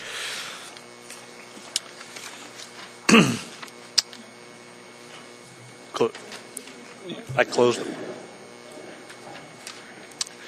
Item 14H is AO 2014-117, an ordinance providing for the submission to the qualified voters of Anchorage, Alaska, to the question of the issuance of not to exceed $59,250,000 in general obligation bonds of the municipality of Anchorage to pay the cost of capital improvements for the Anchorage School District at the election to be held in the municipality on April 7, 2015, brought to us by the Anchorage School District and accompanied by Assembly Memorandum 548-2014.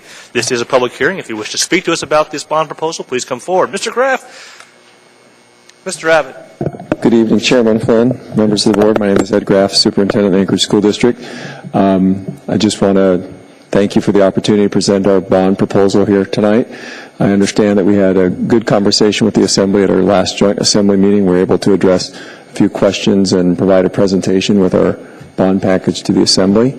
And I'm just here to respectfully request your support of this proposal, and we have staff available to answer any questions you might have. An outstanding staff they are. Mr. Honeman has a question for you, sir. I'd ask a question to, do you address the school bonds to your staff and or the parents, either PTAs, PTOs, or, I'm just curious because I know that obviously we can approve to put these bonds on the ballots, but it's going to take the public to get behind and support these bonds. So do you guys have any mechanism to do that?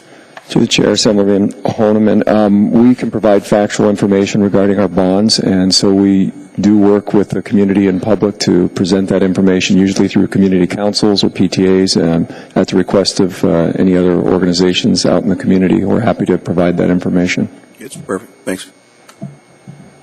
I think you guys did a wonderful job on the prioritizing and listing the facilities, and I know the evaluation team was, I'm not sure if this year was the same as where they might have suggested more, and the board and the administration came in with a lesser number. I believe that was the case. Is that right? Yes, we did make reductions to the recommendations initially. Okay. Thank you. Thank you, Mr. Honeman. Mr. Starr? Hi, men.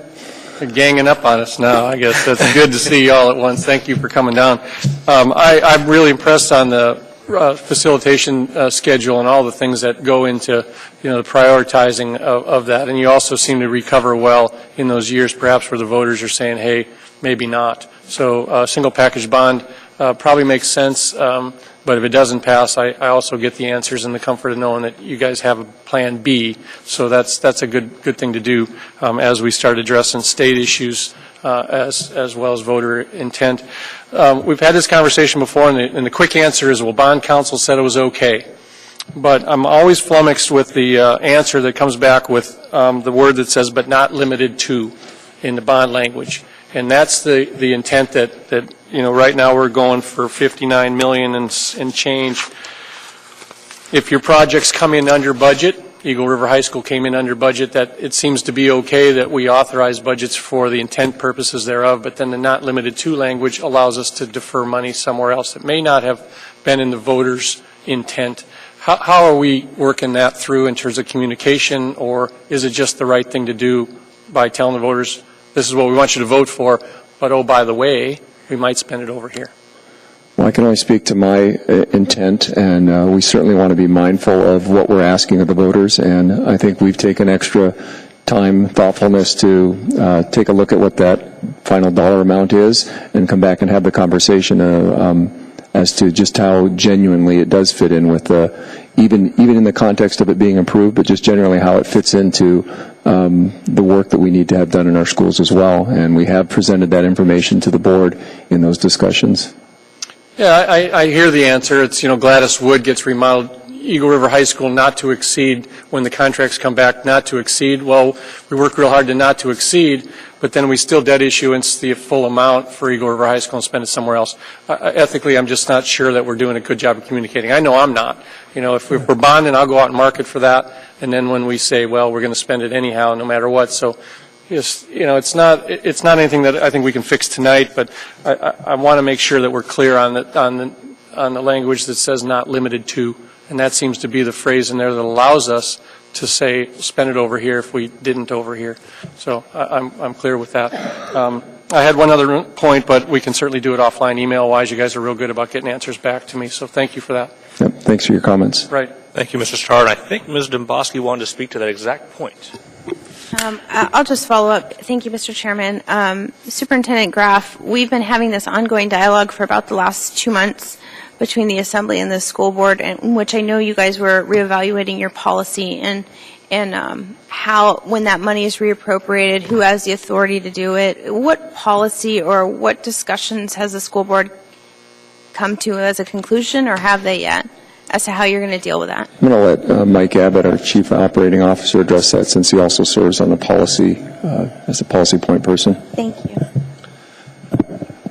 The board has scheduled several meetings of its policy committee over the next, I think, probably 60 days to address that and other concerns that have been expressed about a variety of other financial management issues. I don't know whether it'll lead to or what the outcome of that process will be yet, but the policy committee initially and then ultimately the full board will have a chance to work on that issue. Well, I appreciate that, and I just wanted to clarify for those who may be listening at home or in the audience that this very topic came up, and there was a robust discussion at our last joint meeting. And from my perspective, the school board is becoming very proactive and actually coming up with some sort of solidified policy on this very topic. Would that be a correct characterization in your view, Mr. Abbott? Well, I don't want to speak for the board and try to predict the outcome. You were at the last meeting, weren't you? Excuse me? Were you at the last meeting? Yes, ma'am. The joint meeting? Yeah. Yeah. So several board members indicated interest in working on this further. I just don't want to try to predict the outcome of the process. No, and I don't know what it is. And that's what I was just asking, is where you guys were at, if you actually had come up with the policy yet. So I appreciate that, and I look forward to our next joint meeting, having a report on exactly where we are on that topic. Okay. Thank you. Thank you, Ms. Domboski. Mr. Steele? Yes, thank you. I appreciate the fact that you guys have a process that looks at your needs, evaluates it with citizen groups and other folks to identify what the needs are and to develop your CIP. The fact that you sometimes have done a good job and it did not cost you as much as you anticipated. When you reallocate those funds, do you do it to projects that come off the CIP in terms of trying to get those most important projects done? Yes. Short answer is yes. The answer is yes. Okay. Well, I appreciate what you do and how you do it, and I presume you're also keeping under what you pay off in terms of bonded indebtedness when you ask for items from the CIP. Is there a change afoot at the state level in terms of how much capital would be available for school districts and how the state is going to, how they're going to fund it, and so on and so forth? That change is not to occur with this bond proposal. It would affect future bonds after this particular one. And what do you anticipate that to be? Is that they're not going to do the 70%? Is that the theory? Last year, when the legislature adopted House Bill 278, which made a number of changes to a variety of educational policy issues, one of the pieces of that changed the reimbursement rates, or one of the reimbursement rates. Currently, the district is reimbursed, and well, the municipalities actually, the taxpayers are reimbursed at either a 70 or 60% rate, depending on the type of project that's funded. After May of 2015, projects will be reimbursed at either a 70 or a 50% rate. So the 60% rate changed to 50 for projects that would be before the voters after the 2015 municipal election. That means it would, excuse me if I may, that means that it's going to cost taxpayers more, the local taxpayers more to do projects in the future, or? Yes, the same projects would require a slightly higher taxpayer contribution than what's anticipated under the 60% reimbursement rate. Thank you, Mr. Steele. Mr. Starr? How many dollars in approved versus unissued bonds are still out there? Previous voter approval, we haven't sold the bonds yet. You're testing them. Sure. Mark Foster, Chief Financial Officer. Let me get you a precise answer back rather than try and drag one up. There's on the order of 60 to 70 million of authorized bonds, probably it's maybe 50 to 60 million of authorized bonds that have not been taken to the market yet. We of course just went to the market, and of course the mayor announced at the last meeting, our AAA plus rating. So there's an incentive on the one hand to go ahead and sell, but there's also that fear that I have is that we sort of spike the property taxes.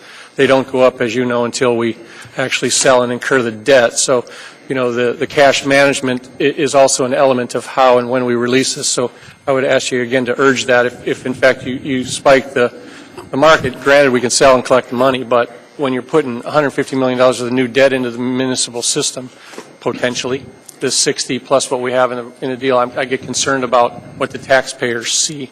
We monitor that quite closely, and as you may recall, the refinancing that both the Muni and we benefited from make a significant difference in that spike, and we will essentially eliminate that spike in part because of the refinancing. And so we really are looking for levelized nominal dollar payments with some potential for maybe $1 million or $2 up to take advantage of the construction season, so we don't have expensive projects that extend over too many construction seasons.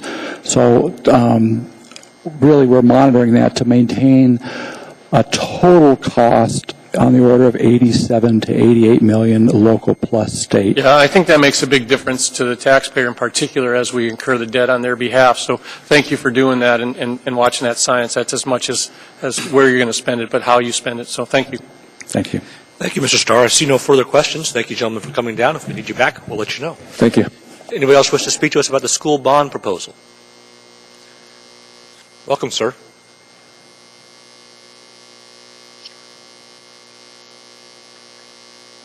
For the record, my name is Charles McKee. I'd like to approach the Assembly to pass out this receipt.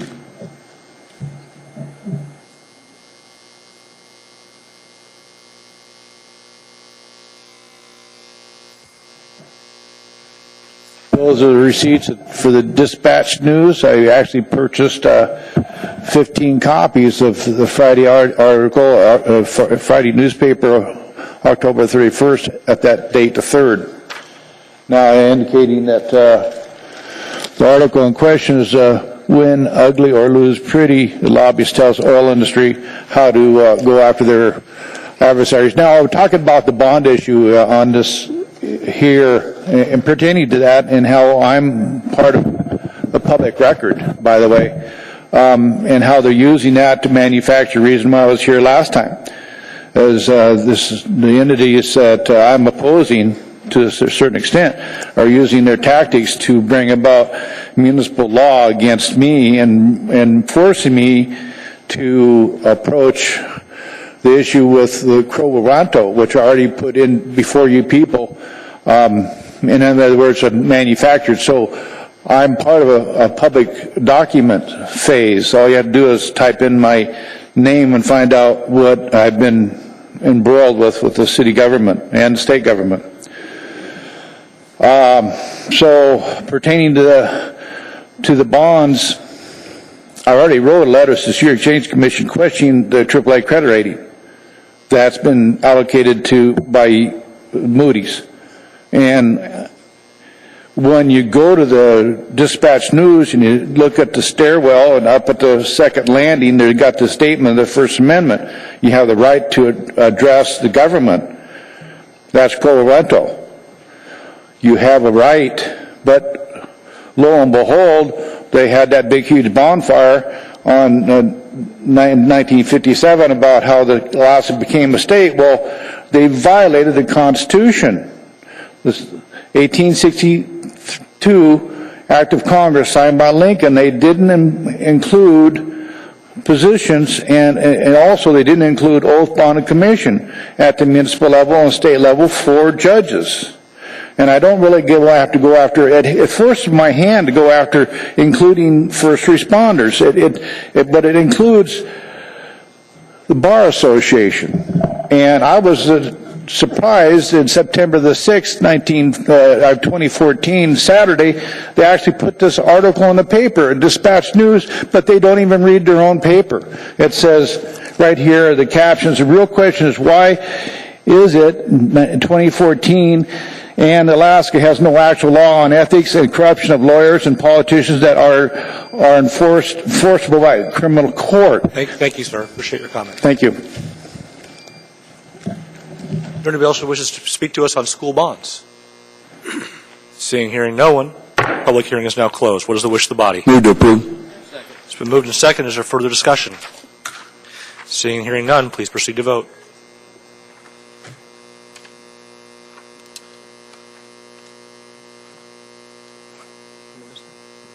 Ms. Johnston, are you in the room?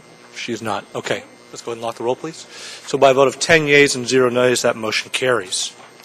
That brings us to item 14I, AR 2014-288, a resolution of the Municipality of Anchorage appropriating $417,565 from the U.S. Department of Justice, Office of Justice Programs, Edward Byrne Memorial Justice Assistance Grant, and appropriating $9,183 from the Anchorage Metropolitan Police Service Area Fund 151, Anchorage Police Department 2014 operating budget as a contribution to the Federal Grants Fund 241, Anchorage Police Department for the mobile, data, computer, laptop, refresh, data storage, expansion, upgrade, uninterrupted power supply rehabilitation project. Did I get that right, Mr. Miller?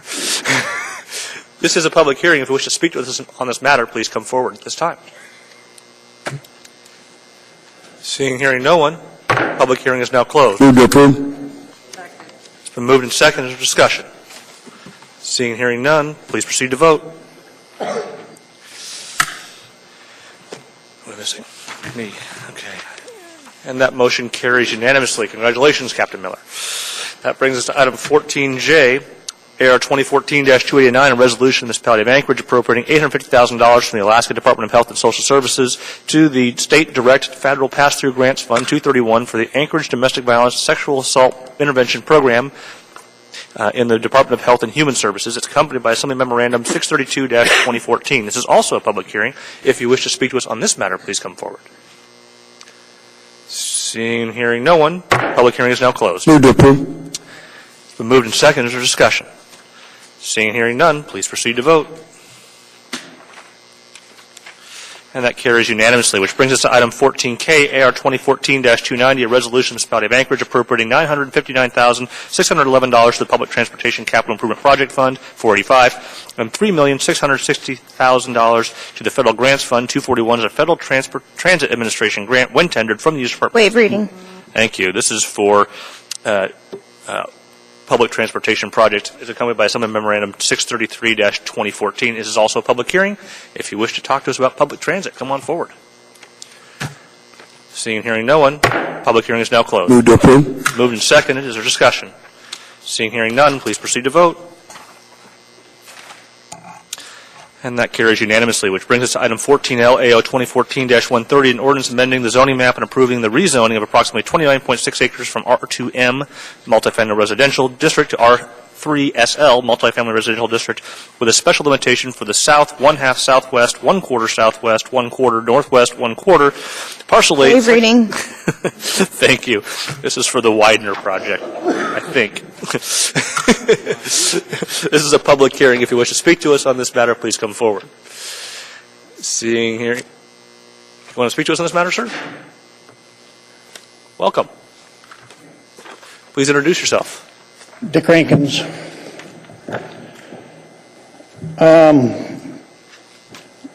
This property has a trailer court on it right now.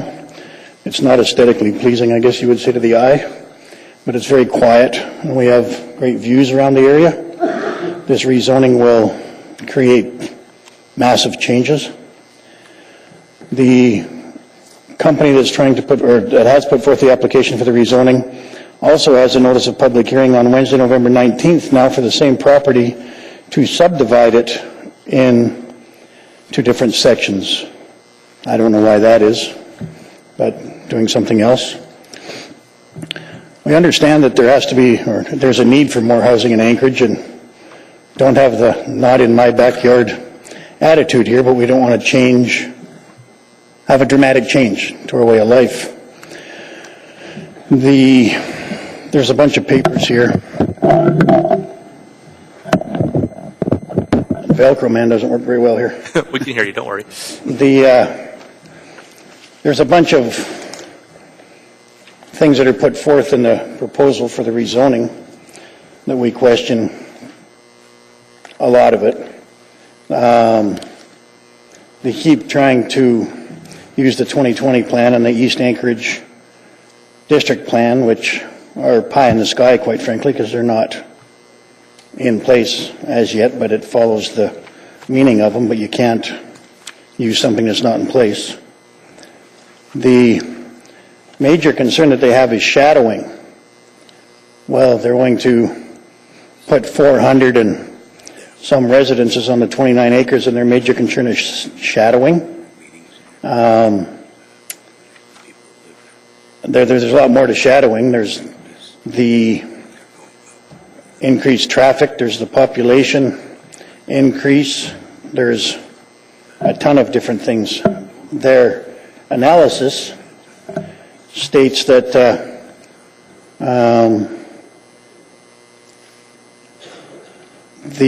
going to be 462 residences, and there will be a modest increase on existing traffic patterns.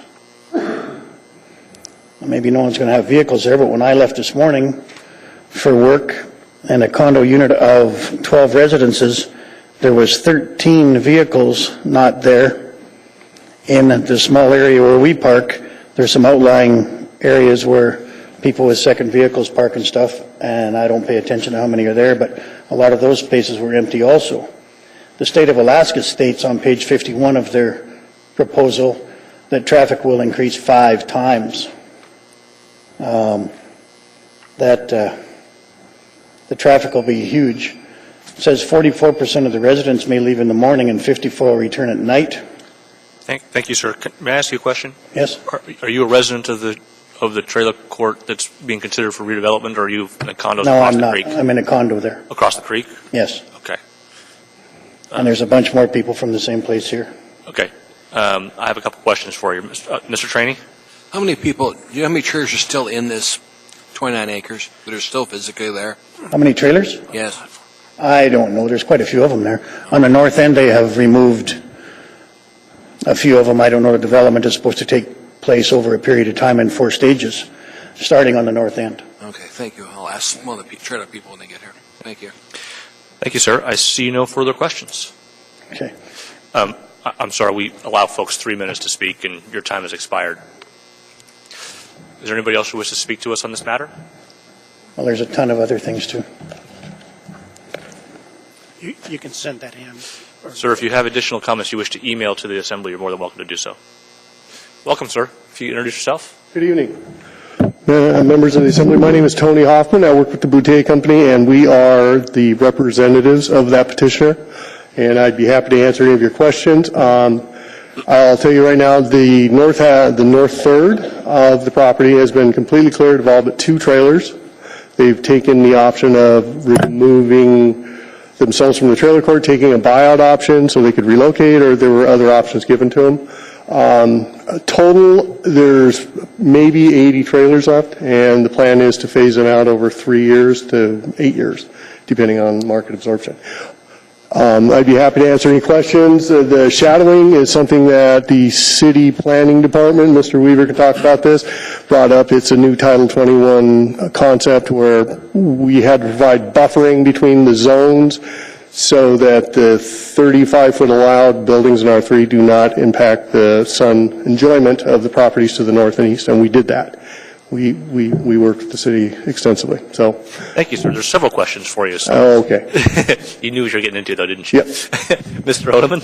Well, I think that answered part of my question is I have been in contact constantly with Mr. Johnson. Yes. And that was my first question was, have you met the obligations under Title 21 with planning? And Mr. Weaver could probably confirm that. But yes. We don't really want, I think the community doesn't want things like what we've seen over on Muldoon where there's the site condos that are so tight and blocks, I mean, you can reach out and knock on your neighbor's window, basically.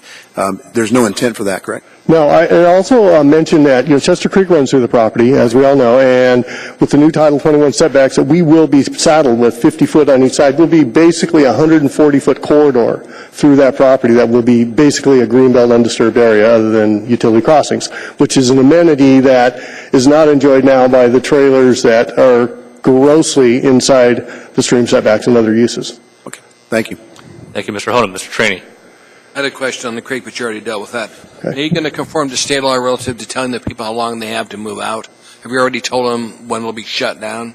The developer did meet with all the residents when this project first started. There was some bad press about that. I don't know if we all saw that, but he did meet with all of them, and he's given every one of the residents options to either take a year's rent and find other locations, or he would move the trailer himself and provide relocation, or the timeline is basically he's trying to phase everybody out in 2 to 3 years, but it's not a set thing yet.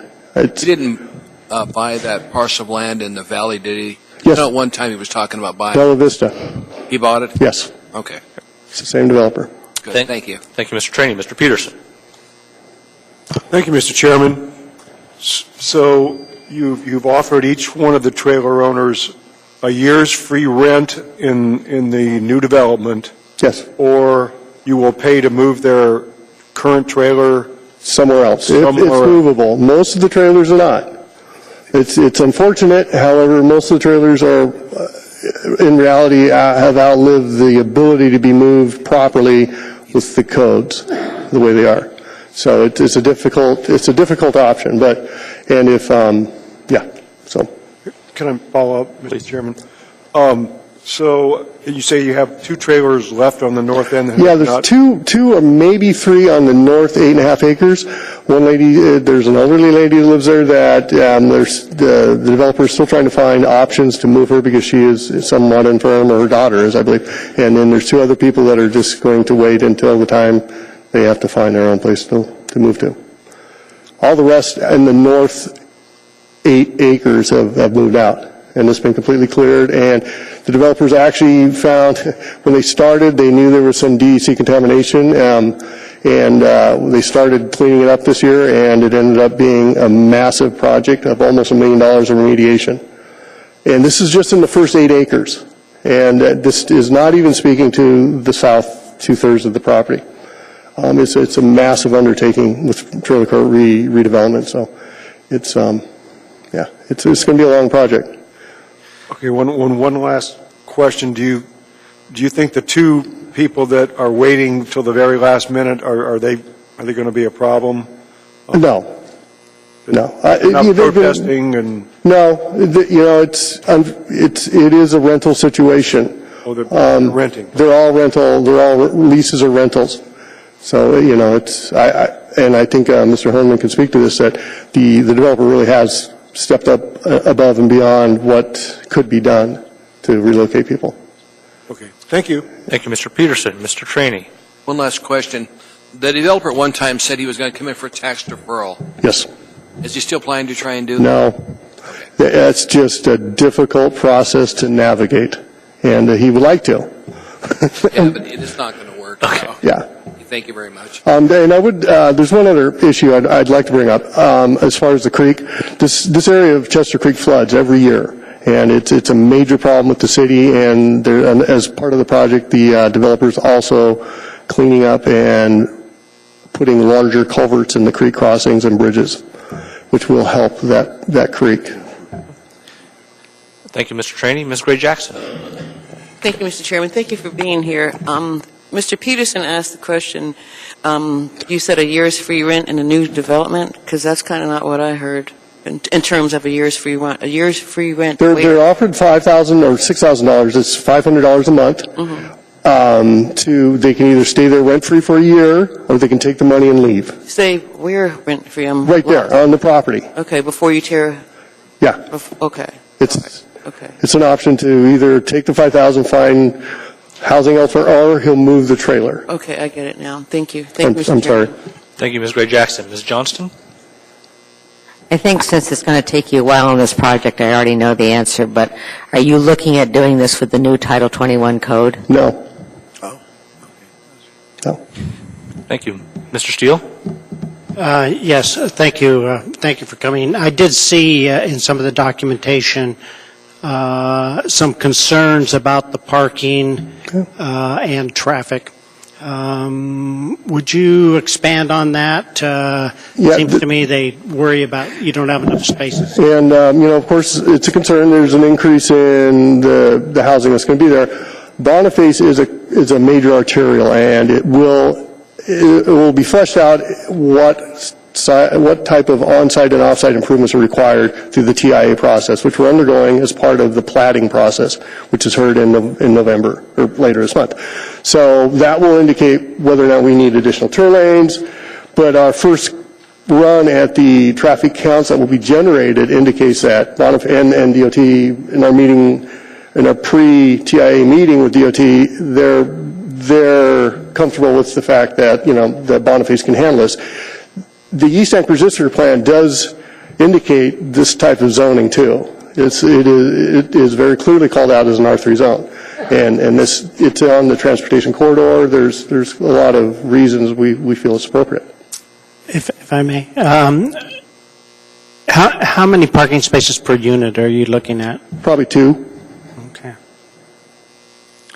Thank you, Mr. Steele. Before you go, sir, my understanding is there's an unofficial dog park within the existing trailer park. Well, okay. Is there any thoughts around whether that will be preserved, that open space? There actually, yes. Well, it's all going to be part of the open space, and there's a site plan that was actually as part of the rezone package, and it's indicated it's east of the creek, up in a little area, and it's an open space that will be a dog park. It's not an existing dog park. Having done a lot of work on the property already, there's dogs and cats that run all through the property. It's not a real contained dog park, but.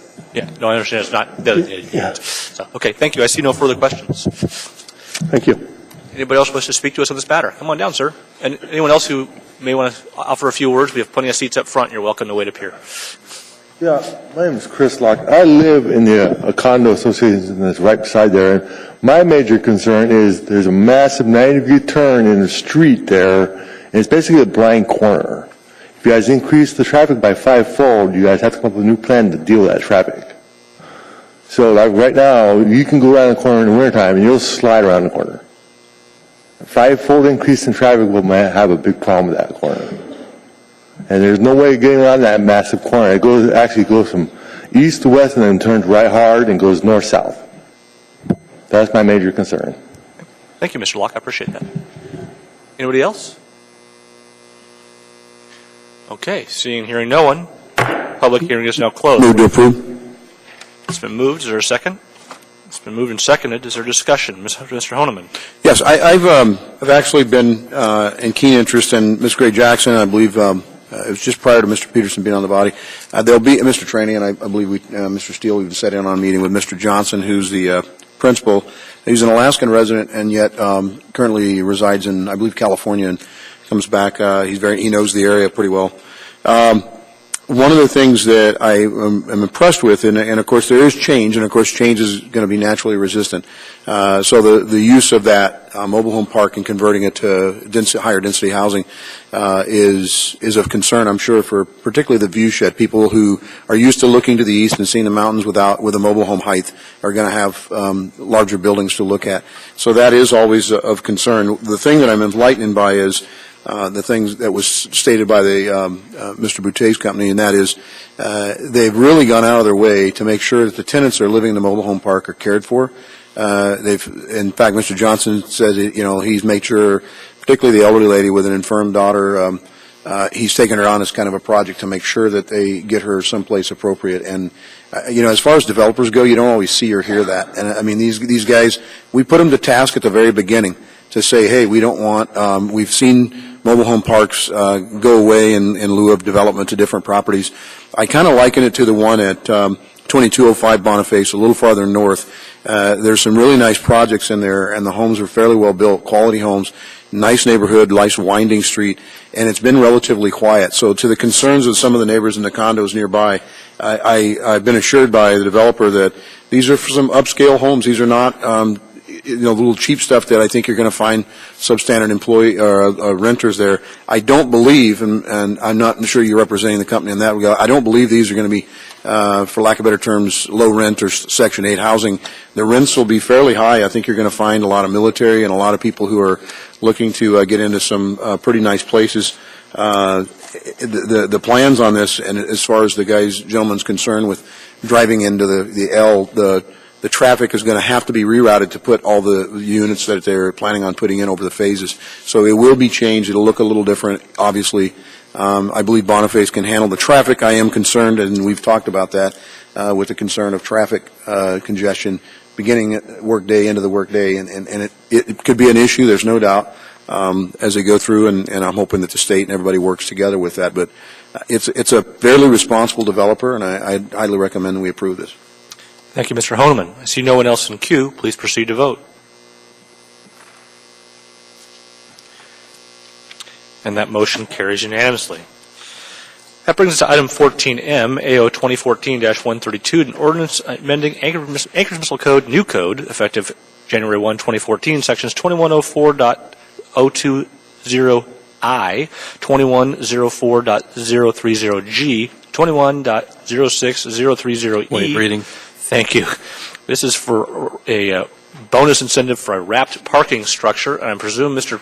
Potter's here to talk to us about it because it's a public hearing on the development at the corner, near the corner of Old Seward and Tudor Road. Mr. Chairman, members of the Assembly, my name is Tim Potter with Dell HCAM.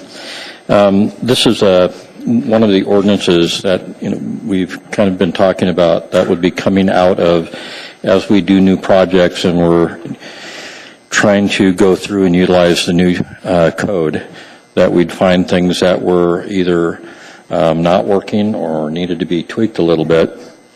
This is one of those items where by virtue of going through a project of about 300 multifamily units in a multi-story mixed-use building in an R4A district, which you just approved a little while ago as the first R4A project, it was determined that the floor area ratio, and if you don't know what that is, you basically take the size of the site. So if you have a 1 acre lot, that's how much square footage you can build on the lot if you have a floor area ratio of 1.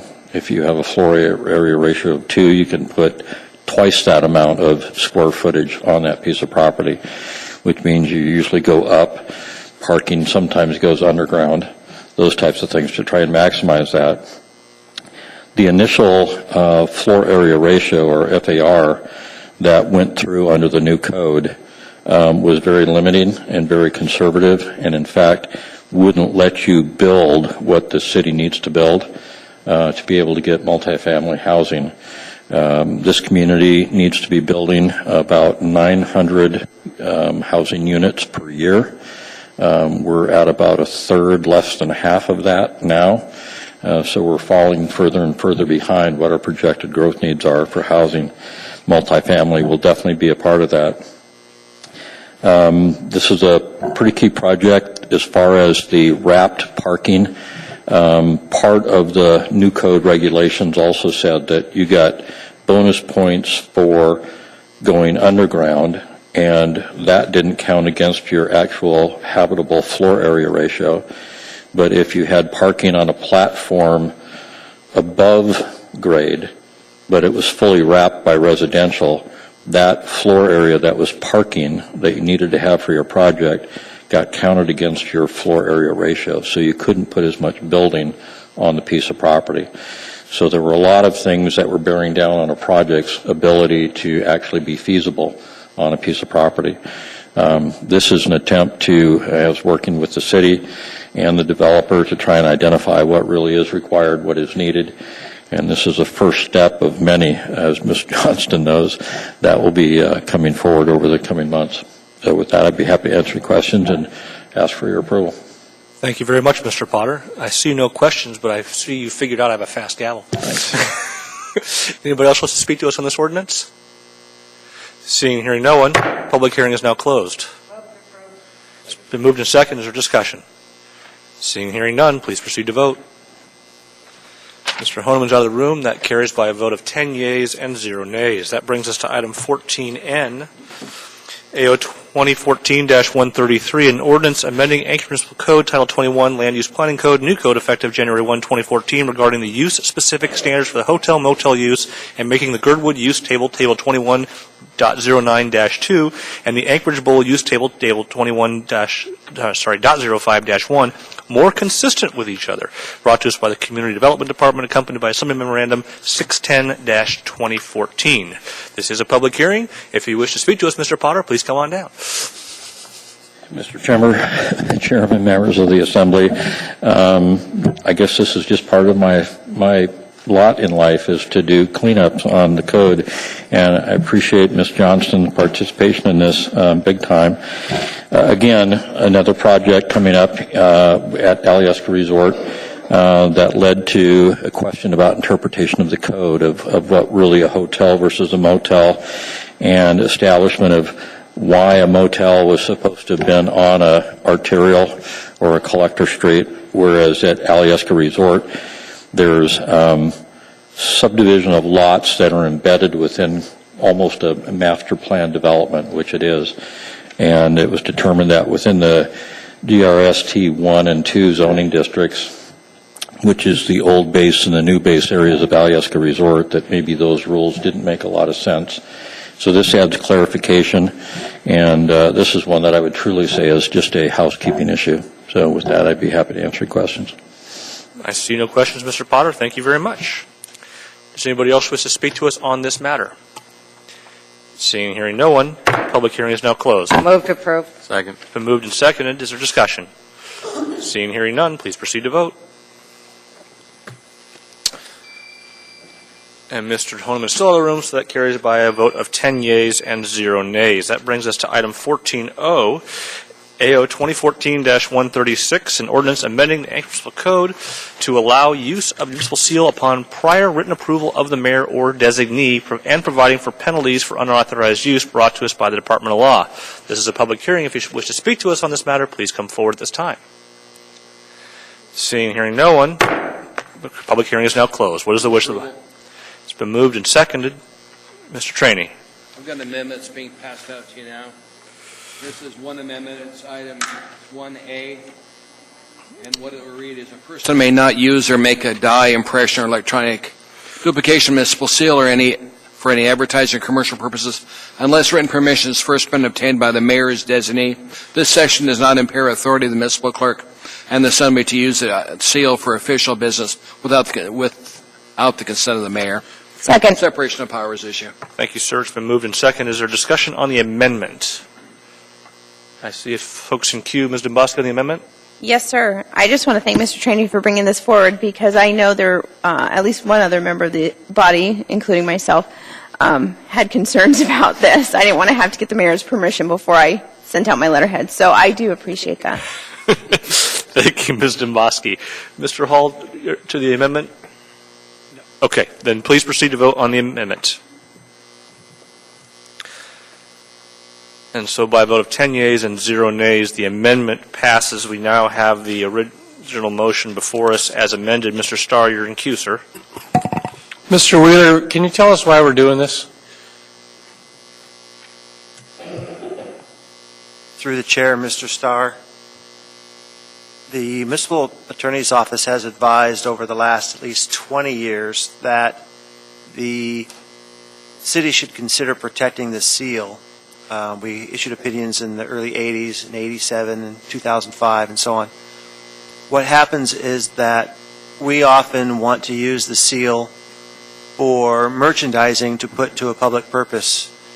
And vendors take advantage of the fact that we don't have any prohibitions on their use of the seal. They undercut the municipality's ability to raise revenue for its own purposes. This came up most recently again with the Centennial. There was at least one vendor who was using the municipal seal to promote a product that, in my personal opinion, looks very similar to the Centennial logos, including the municipal seal, using the ACVB big wildlife logo and so on.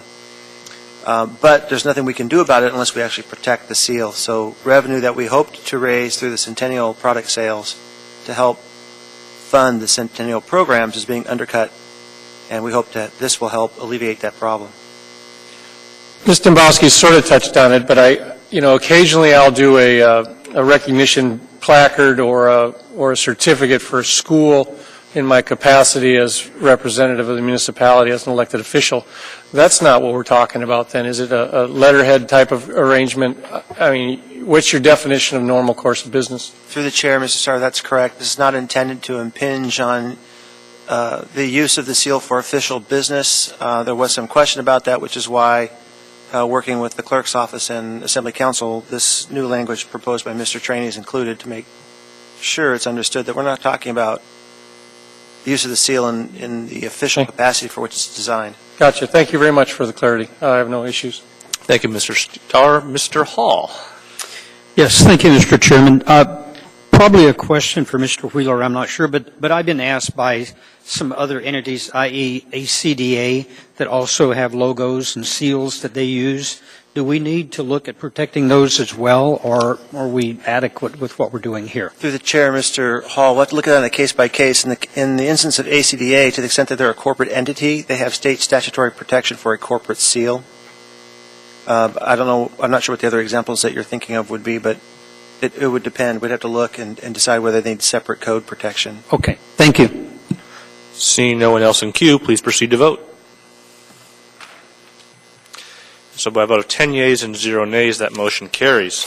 That brings us to item 14P. This is the towing ordinance, and I'll read the title and we'll have our public hearing, but my understanding, Mr. Trainee, is you intend to move to continue the public hearing to the 18th? Yes. Okay, so we're welcome to hear from folks now, but so this is AO 2014-137, an ordinance of Anchorage Municipal Assembly amending Anchorage Municipal Code Chapters 9.54 and 10.54 to update and clarify regulations and licensing of tow operators, amending other provisions in Titles 9 and 10 for implementation and enforcement purposes, and amending the civil fine schedule in Anchorage Municipal Code Section 14-60-030, brought to us by Mr. Trainee and Mr. Honeman.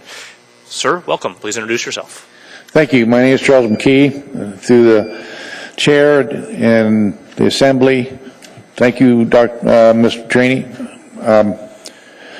As I mentioned, and I like to blend in with my comments about the bond issue with the schools. Public record, I had a car impounded. I wasn't driving. The day before the car got impounded, the tags expired. The person driving it got arrested for DUI and out of tags were expired. Therefore, my car goes and gets impounded, and I didn't have the money to pull it out of impound at $800 to the municipality. Now, that didn't amount to what charge from me from the tow truck people. So $800 straight off to the municipality. So I lost my property. I wasn't driving a vehicle, and he got arrested for DUI. The very same person that I lost my oath to court, because I bailed him out, and they slammed me with a third-party requirement, 24/7. So I bailed him out because I needed his assistance. So he gets arrested a year and a half prior to this other event. So that's public record. I lost my oath. I swore my oath to the court. We get separated. They catch me. I get arrested. I go to court to defend myself. I get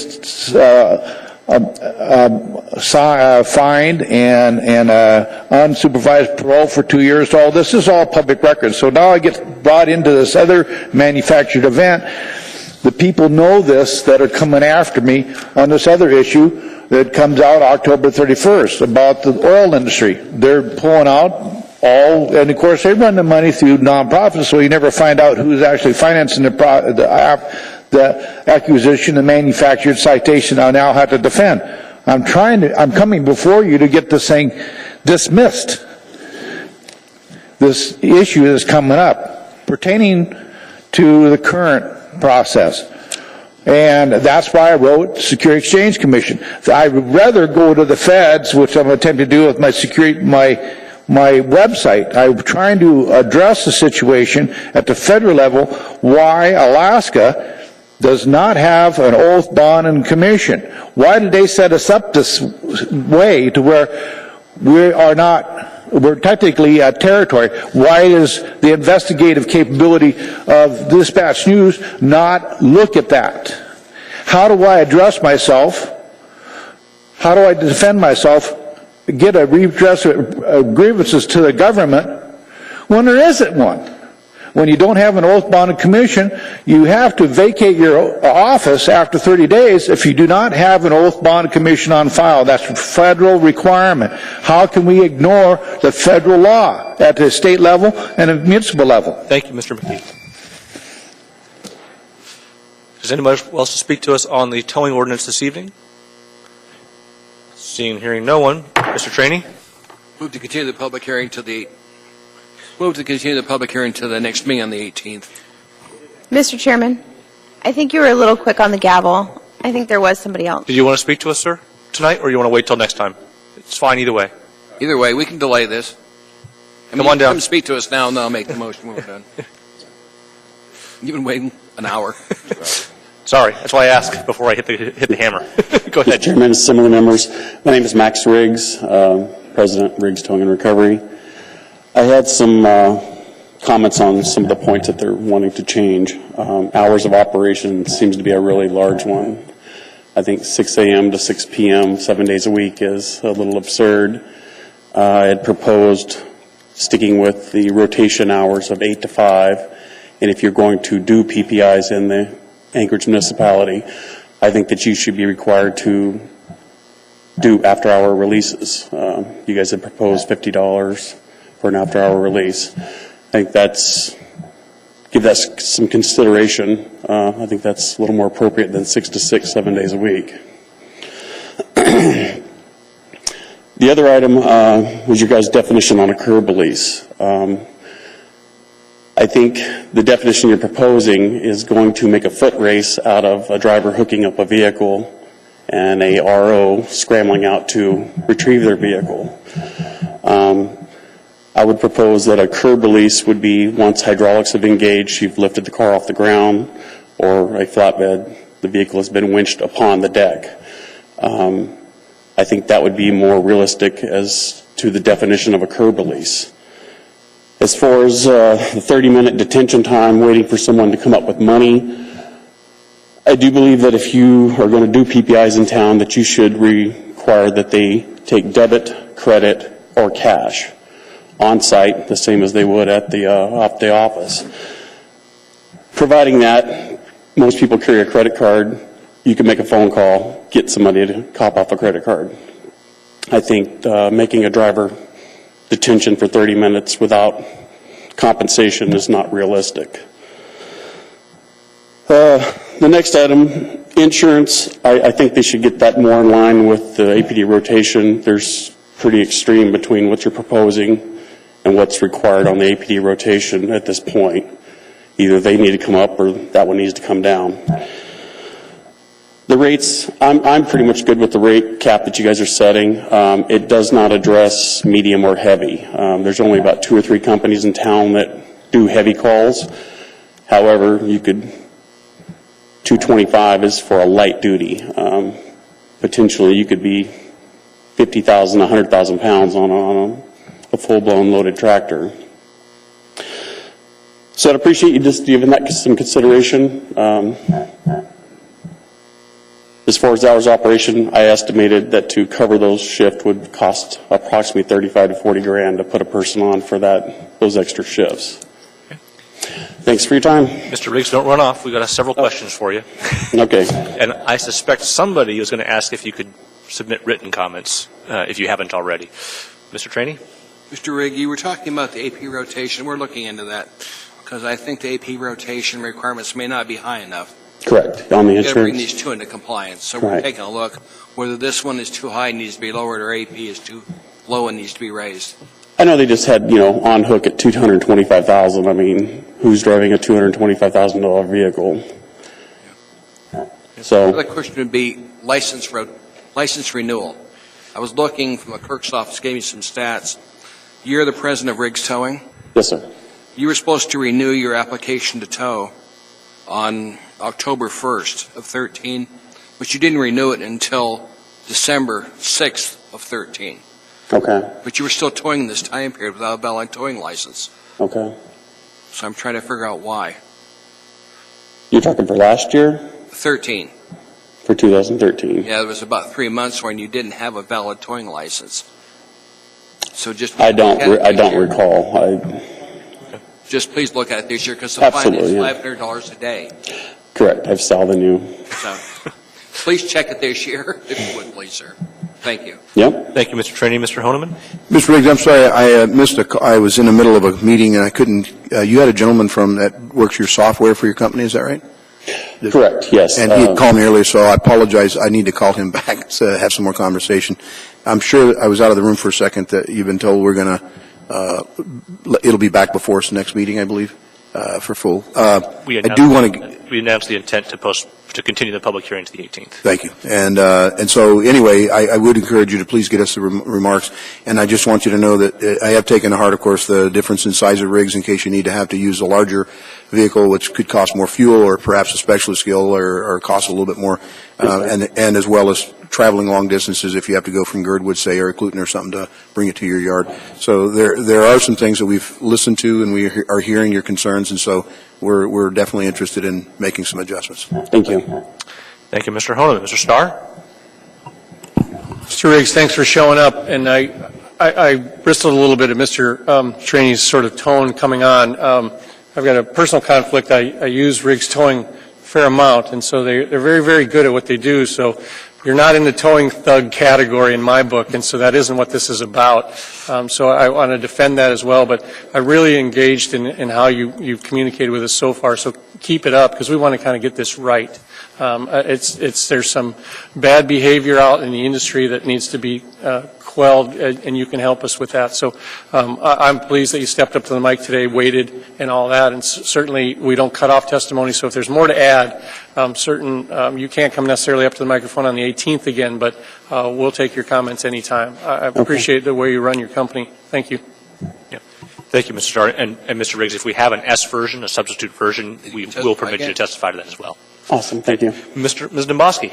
Thank you, Mr. Chairman. Mr. Starr, I learn so much from you every time. I didn't know that must be a technical term. Tow thug. It's awesome what I learned The here. river term.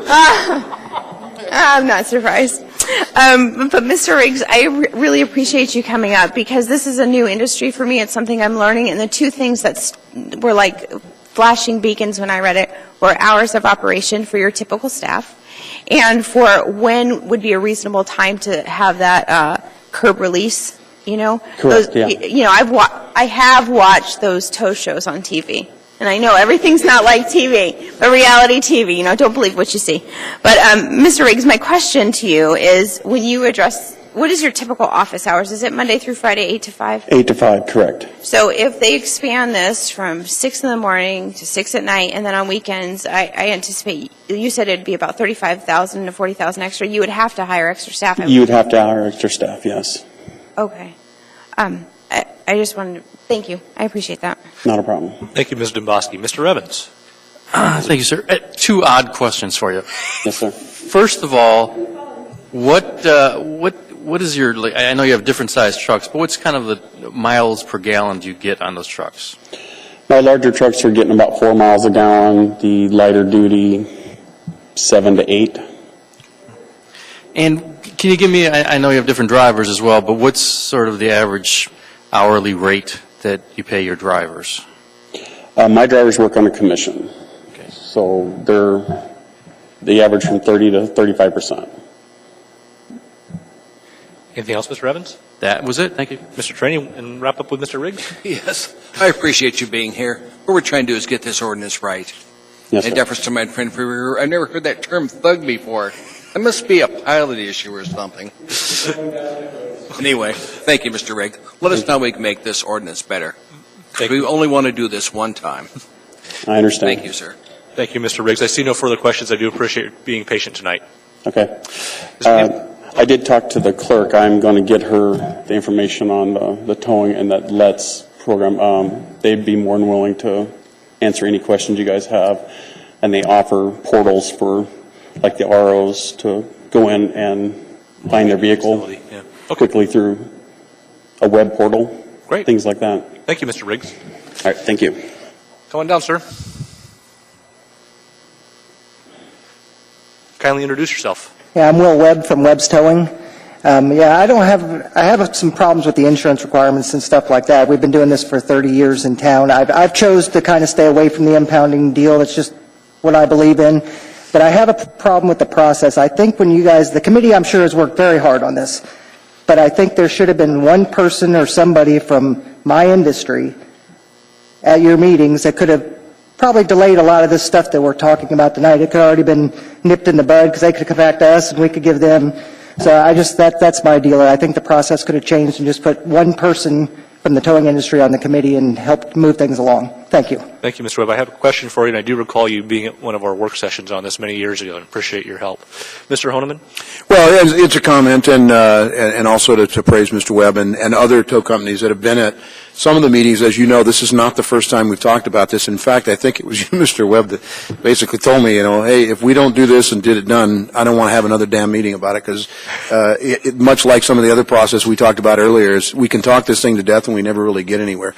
So the concerns, as you know, and to the other operators that are here and to many of the public that might be still, is, we're getting numerous concerns and complaints about rates being all over the board, and the only thing the municipal ordinance said at the time is you have to post your rates and that they shouldn't be unreasonable, but no one ever really, it's like a slippery eel. You couldn't find out what was unreasonable in a definition, and the only outcome was they had to take you to court. But we were still getting 2 o'clock phone calls over the weekends, and not that I don't mind taking them if I need them, but basically this has just been a buildup. So I wanted to say that even though there was no one in the room per se, anytime we met as a group to try to work this issue, it wasn't just a couple of people. It was certainly many minds, including some legal eagles. But frankly, I felt guilty trying to contact members of the industry to take them away from your serious work to maybe perhaps more, maybe infrequently, maybe once a month or something, to have you set in and see what we've done progress-wise. But I really did, we've been meeting about this for a lot through the Public Safety Committee. And you guys, I know you've actually shown up and said, well, I heard on the radio you guys were going to talk about towing. And I said, well, not today. And you had to get up and go back to work. And I felt guilty because it was just a conversation. You don't ever have to feel guilty because this is our industry and this is how we make our living. No, I agree. So someone would take the time to be, when I went to the public hearing the other day, not the Public Safety Committee meeting? No, the one before there was a workshop. Workshop. And all these guys from the city are sitting around this table. and everyone from my industry was sitting in the back. That's typical, And you know. but there should have been one guy, is what I'm saying, at that table that could have put his input in. So we could have talked about larger vehicles. We could have talked about insurance. We could have talked about that, and maybe just cut down the process and the time a little bit that we're all putting in on this. You want us to be more efficient? Absolutely. Thank you, sir. Appreciate it. Thank you. Thank you, Mr. Chairman. Mr. Webb, there's another question for you, but before we get to Ms. Domboski, were you the one who pulled that delivery truck out of the alley? Yes, it was. I thought That was my company. It wasn't me. Fair enough. Ms. Domboski? Thank you, Mr. Webb. You had indicated that the issue you have is with the insurance. Can you elaborate on that for me? Well, and I haven't gone through the whole thing, but I know it's a lot higher than what our normal stuff is. I'm on the APD rate, been there since they started the rotation and everything else, and I know it's higher, and I think state requirements should be good. I think the city license that you guys do is, if it's good for my industry, why isn't it good for everybody that's doing business in town? Why doesn't everybody have a city business license? So you already come to us, and I think, and I'm not speaking for the one, I'm speaking for me, that you're thinking, well, these are bad guys, and we need to watch these guys because they got to get a special license so we can watch them. Well, now you take guys like me and Max or whatever that have multiple trucks or whatever because we've worked hard and our business has grown. Now you're telling me I got to buy stickers, and because I've done well and I've got to do more, I got to pay $20 for each sticker that I get. I just think you're trying to punish these guys that have done well, and I understand there is a problem with impounding or whatever because there is a few bad guys out there. Of course, and everybody, well, not you guys, but Max and myself, we all know who they are. We're not going to name them, but we know who they are. And, of course, I don't see any of them really here tonight because they're out there probably impounding and doing what they do, But I think a lot of this, I think if the city business license is good for one business, it should be good for every business in Anchorage. Okay, and I have a follow-up question. So the insurance rates, it would be helpful if you would if you could send us an email or something to kind of give us a guideline of what you currently have for insurance. Sure. Because I just don't know that. And That's about $80,000 a year. Okay. And that's 12 or 13 trucks, and Now, $80,000 a year, you mean that's how much you pay? that's what I pay. Okay, but what kind of coverage, the coverage amounts, I guess, is what I'm going Oh, we're all over state requirements. It's $1 million, which is probably not enough, but I think it's $1 million that we have to have on this, be on the city rotation. I'd have to go back through the records, so I don't handle that much of the business part of it anymore. Sure. If you could just zip us an email with your current coverage rates, that would Absolutely. be helpful. And the other thing you said, now I'm going to totally embarrass myself and not use the right term because I already put my That's fine. document away, but you don't do the involuntary or non-consensual towing? We do very few PPIs. Okay. We have a couple of customers. Most of our stuff that we get are actually from garages that we tow for every day. Sure. People abandon their car, they can't afford to get it fixed. That's where we get our cars. Okay. For some reason, 30 years ago, I just decided that is not for me. It's a necessary evil of the business. I applaud the guys that go do it. There's a lot of money in it, but I've just always stayed away from it and done it different ways. Okay, so with that said, you don't do it often, but you do it sometimes. Oh, of course. So what do you typically staff your office? Is it 8 to 5, Monday through Friday? We're there 7:30 to 6 every day. 7:30 to 6, Monday through Friday. 7 days a week? No, Monday through Friday. 7:30 to 6 p.m., Monday through Friday. Do you have the similar concerns as Mr. Riggs about having to staff this 7 days? Absolutely. Because even if I do one PPI for a good customer that I have, well, now I fall under that category. First, I'd have to go buy this PPI license that's a new thing that you guys have come up with, which I have no problem doing that. But if I do one, now you're telling me I'd have to staff my office 7 days a week from 6 to 6. 12 hours a day, yeah. And I don't think anybody's normal business hours, except maybe a 24-hour holiday station or something, is staffed like that. I appreciate your comments. Thank you. You bet. Thank you. I see no further questions, Mr. Webb. Thank you. Mr. Chairman, I'm sorry it got cleared. If I might, just point of personal privilege, it was a question of towing a car out of an alley, but also it was one of Webb's tow trucks that actually helped save a young lady whose husband was a firefighter when a chunk of ice slab fell off of over near McHugh Creek. And it was one of your tow truck drivers that we presented an actual award here at the assembly, if I remember, where he was able to get the top of this vehicle pulled away so that the firefighters can rescue this lady. So We are a necessary evil. absolutely, and it's a great industry. So we don't want anybody to think you're under attack. So you're not bad guys. Thank you. Thank you. Thank you, Mr. Webb. Thank you, Mr. Honeman. Sir, anyone want to speak to us? Come on down. Don't be shy. There's plenty of room up front. Hello, my name is Dave Campbell. I'm a resident in East Acreage, and I'm also a captain in the Alaska Air National Guard. And when I heard this ordinance was under review, I just wanted to share an incident that occurred to me in 2009. Saturday night, I was visiting a friend who lived in a high-density housing neighborhood in Lake Otis and Dowling area. At the time I arrived at the home, his driveway was occupied, so seeing no other reasonable place to park, I ended up parking between driveways on the street. Within 60 seconds it took to enter the house, amber lights started flashing outside. A tow truck was already backing up to my vehicle, and the homeowner and I tried to wave him down. I even offered to move my car, but we were ignored, refusing to engage in conversation until the front end of the car was lifted off the ground and both tires were strapped down. I was then told that I was illegally parked and that the vehicle was being towed unless I paid him $200 cash only. As he was saying this, I was looking around and could not see any signs indicating that I could not park there. Realizing I wasn't going to be able to reason with him, I reluctantly agreed to pay him the $200 cash, but I didn't have it on me. Luckily, I had a friend drive me to an ATM. If he had towed my vehicle, they would not have been able to pick it up till Monday, and the ticket would have probably been over $1,500. After I paid the ticket, he pulled away and immediately went back to the end of the cul-de-sac, turned off his lights, and waited for more business. Having felt like I had just been blackmailed, the incident disturbed me. Why weren't there tow-away signs where I was parked? Why such an outrageous curbside release fee? In my mind, an ethical line had clearly been crossed. So I did some research, and with a lack of signs, I reviewed Title IX, and it says specifically, signs shall be posted in conspicuous locations which will be clearly visible to a person seated in a vehicle parked in the prohibited area. And when the nearest sign was 120 feet away, facing down an adjacent street, it clearly did not meet the requirements of being conspicuous nor visible. The tow-away sign did not meet the requirements of municipal code. So I contacted the Housing Association and asked why there weren't signs posted on the adjacent roads, and they essentially told me that it would make the neighborhood look ugly.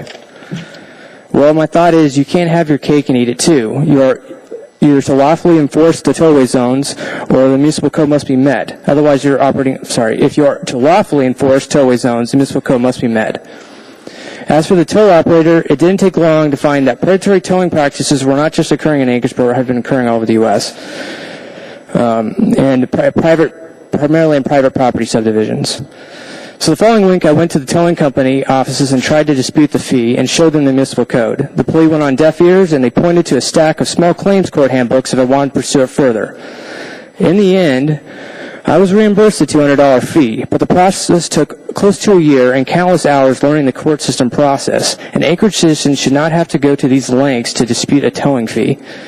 There are two things I implore the municipality to consider with this ordinance. First, the municipality needs to enforce regulations they already have in the books. And secondly, the towing industry needs to have a proper oversight when it comes to towaways. Any industry that is given the authority to enforce towaways while profiting from them at the same time is at a fundamental level creating a conflict of interest. Mechanisms need to be in place to prevent a few unethical operators from gouging Anchorage residents. Thank you, Mr. Campbell. Mr. Honeman has a question for you. Sir, Mr. Campbell, did you conclude, or is that pretty well the end of it? Sorry? Did you conclude what you wanted to say on your paper? I was just going to conclude that I realize the industry is here today, and I do not mean to cast a negative label on every tow operator in Anchorage. I just want to say that the majority of operators perform a critical public service, and I realize that. I also realize this is a tough business, and no one likes getting their vehicle towed. But there is a fine line of public trust, and left unchecked, a few bad apples will continue to operate predatory towing practices here in the municipality. Thank you. Well, first of all, thank you for your service, and secondly, stories like yours, even though it's dated, is exactly some of the same stories repeating themselves is what's motivated several of us on the body to actually have to address those. So I'm personally glad that you were able to see it through and get your money back, but not a lot of people do because they get frustrated, give up on it, or don't even want to start undertaking. It's a huge undertaking. So, and I would just say on that, I mean, it took a considerable amount of effort. When I initially, I had to get some consultation with an attorney who happened to be a friend, and I had to take both the towing company and the housing association to court. And the housing association, the first thing I got in the mail was a request for formal rules, which takes it out of small claims jurisdiction, which means I either had to be an attorney to know what I was doing at that point or hire an attorney. And no one in Anchorage is going to take on a client for a $200 towing fee. Luckily, I had a friend who was willing, heard my story, and he basically helped me out in the process. In the end, the towing company finally wrote me a check for the $200 check, and I was content at that point.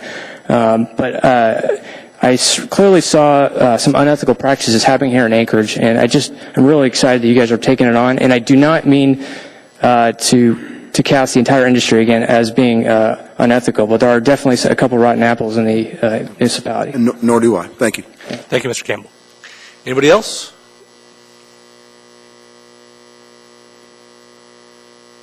Welcome, sir. Hello, my name is Anthony Newsom, and thank you for your service. I'm a driver for Riggs Towing. I thank you guys for your service. At the beginning of this, I've only heard horror stories being a driver that you guys are all against us. I myself have seen that you guys are trying to work with us as much as you can. I think if the assembly could actually sit down with the owners of the towing companies, this is how much they spend a year on operations, all that, and everybody just kind of comes together, maybe another work session. I don't know how all that works. I think we could get a lot further. You guys will know what a fair price is. I can tell you right now, just a regular tow in California is $160 an hour.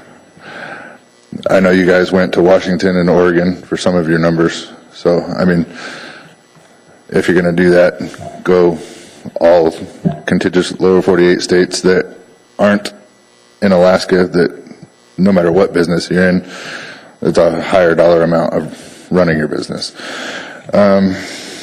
Now to pretty much what I've written down. As far as APD incident numbers, I think sitting at the point of impound is very dangerous. For most people, their vehicle is the first or second most expensive investment they make, which I think will lead to a lot of volatile situations. From my yard, it takes approximately 20 minutes to get an incident number from APD. As far as the 30 minutes to come up with the curb release, most but not all companies take cash and cards. So if that person says, I don't have it now, I think it should be left to the driver to assess the situation. If it is volatile when they call other people for help, are they actually calling for money help, or are they calling the cavalry? Is it safe or not? If not, the driver should have the choice to leave. People, okay, as far as the predatory towing, people are parking illegally on other people's property. There are many signs that, like with our properties, there are many signs that state if you're not a patron or tenant, you're going to be towed. Case in point, I'm the bad guy at Beartooth. Beartooth has signs inside that state, hey you, if you're parked across the street, you're getting towed right now. We have a bunch of signs, even signs that we don't legally have to have. Thanks, Mr. Newsom. There's a couple of questions for you. Is that okay? Okay. Ms. Domboski? Thank you. I appreciate your comments because one of the things, I hate to say this again, I don't watch that much TV, but I've seen it, where it looks like it could be a dangerous situation. It's something that didn't occur to me when I was reading this. If you're saying it generally takes you about 20 minutes to get a number from APD? From the safety of my own yard, it takes about 20 minutes. If you call APD records, give them VIN, plate, make, model, color, and area where you towed it from. They either ask you if you want to stay on hold or if you want to call back, and generally it takes about 20 minutes. That's interesting. That'll be something that we definitely will follow up on. And just a follow-up question. So you do some of these non-consensual tows? Yet again, I used the wrong term. Sorry. Yes, ma'am. Non-consensual and what has been dubbed predatory towing. Okay, so in the course of that, how long have you been doing that in Anchorage? Well, one, I grew up around it with Riggs. I think February will make 6 years, and I worked for another company for approximately a year. Okay, and you have in Anchorage experienced, have you been a victim of violence or people, how often is that? I've been threatened to be shot. I have a vest. Sometimes I carry a knife or a knife or a collapsible baton. I've been nose to nose with people. I do a fairly good job of talking people down, talking sense into them. I've had to call APD, I think, 2 or possibly 3 times. I never wanted the people arrested or anything. I just wanted it on the books. So if anything happened at a later date, they'd know where to look. I appreciate your comments. Thank you. Thank you, Mr. Newsom. Mr. Honeman. I think most of those questions have been answered, and I just want to make sure you got your point across. Did you have anything more that you needed to summarize to say? Yes, sir. If you just summarize just for a minute. Now I got to find my place again.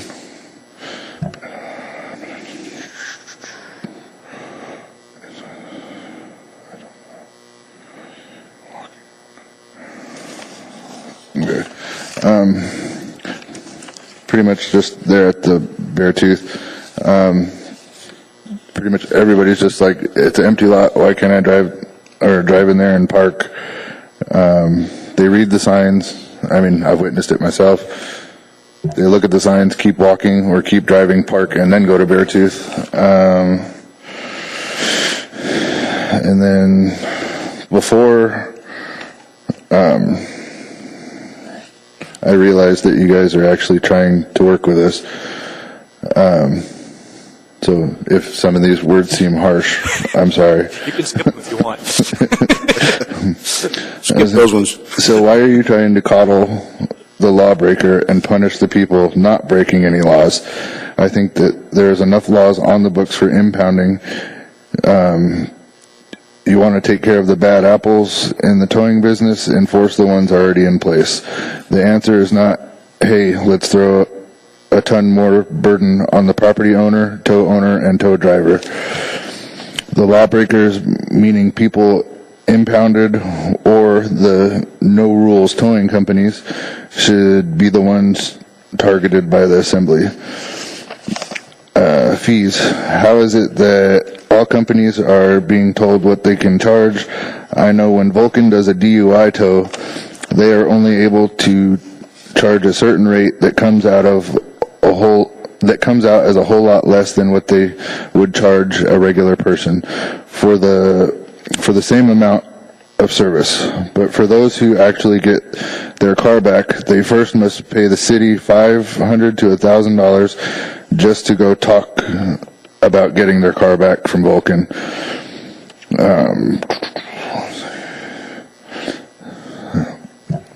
Getting their car out of the city.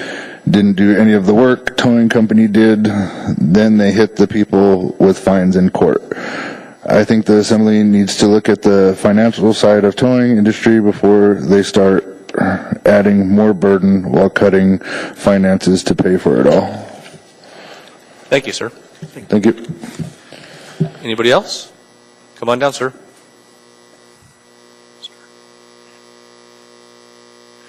Welcome. Howdy. Thank you for this time. My name is Theodore Bluford. I'm a general manager of AK Towing. I'm also an operator. I just want to cover over a few things that really concern the welfare of companies like ours that's primarily focused on private property impounding. We provide a service to property owners and management. It's a needed service out there. If it wasn't needed, we wouldn't be out there doing the service. A few things I want to talk about. For one is capping our rates, calling it a fair rate. I think if you're going to cap our rates, you should at least maybe find an average of what's on the books, the municipality with all the companies, maybe go on a medium from there. I think that would be more fair than going to the lowest rate that's charged in town for this service. Also, as well as the on-site release, it's a little low. I understand coming to a fair thing for everybody. Again, I think some more research needs to be done. I hate to keep repeating what's being said, but research on what it costs to run these companies really needs to be checked out before putting these caps. Free on-site releases. That's just going to encourage people to continue to park illegally. It's not going to remedy the problem that we're out there trying to do. My drivers put their safety out every day doing this job. And these on-site releases is just like a slap in the face of affirmative action, which we're trying to supposed to be doing. Sorry, I'm not very good at this, so just bear with me. You're doing fine, sir. Reporting a violation on site, again, that is a danger, just like Tony had said here. Sometimes, like on a weekend, it can take 30, 45 minutes for APD to end up calling back with APD incident number, depending on how busy they are. That's not getting the job done. That needs to be done out there, and it is causing safety issues. Another thing that concerned me is about handing out a copy of the Bill of Rights for consumers of towing. I don't have a problem with people knowing their rights. I just don't know any other industry forced to do such a thing.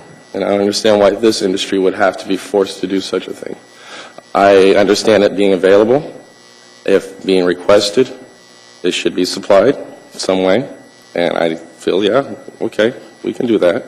But doing this on site during already having a heated issue could be turned into a civil disturbance over a car being towed, giving somebody a piece of paper for them to interpret their way of reading it to cause another argument, I just think it's a bad idea.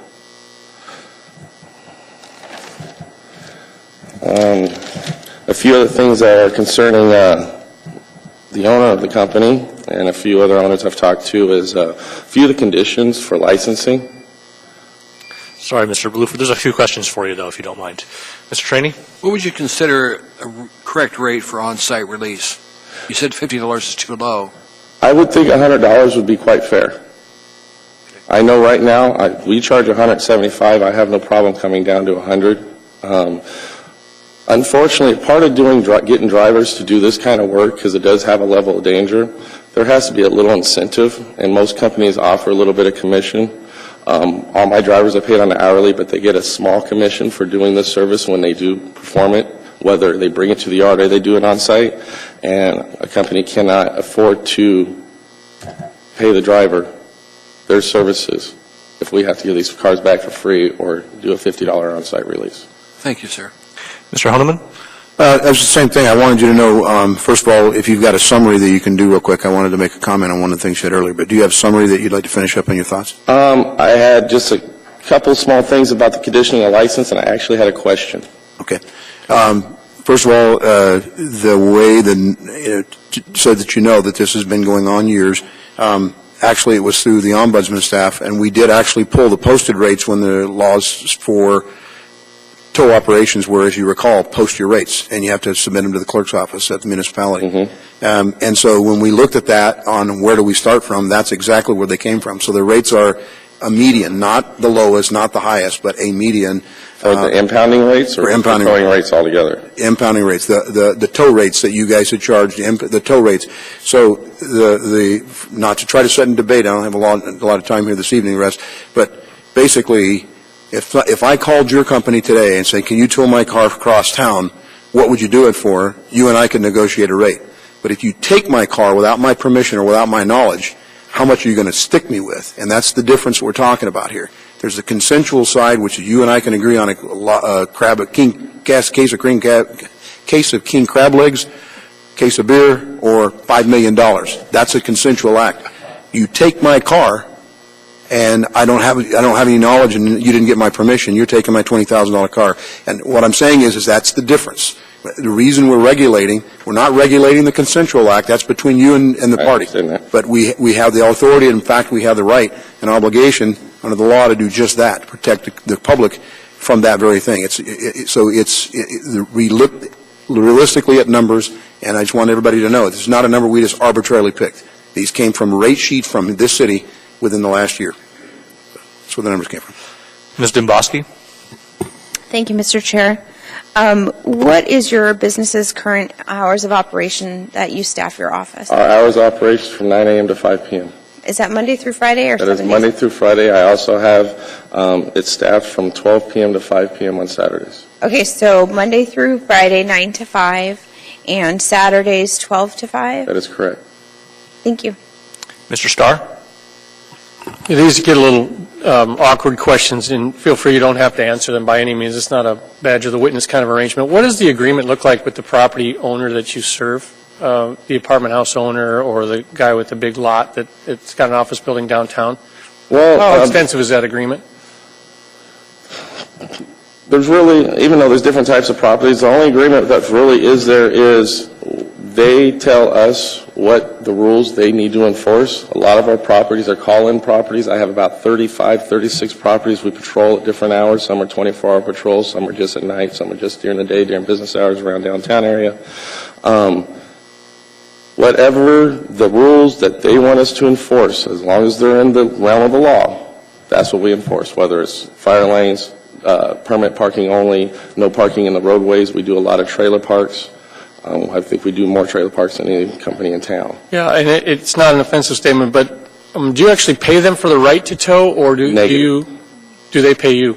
Negative. There is no money transactions either way. We give all of our signs for free. We hang up the signs in most cases. Special signs they have to pay for that are not what we normally have. And I'm a businessman, so I know marketing your service then, but do you go to these places that look viable to offer your towing services to them, or do they come to you traditionally? Both.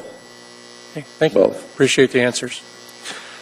I see no one else in queue. Thank you, Mr. Bluford, for your comments tonight. Can I ask one question real quick? I can't promise you an answer, but you can ask. Okay, well, it's something that an answer can get back or whatever.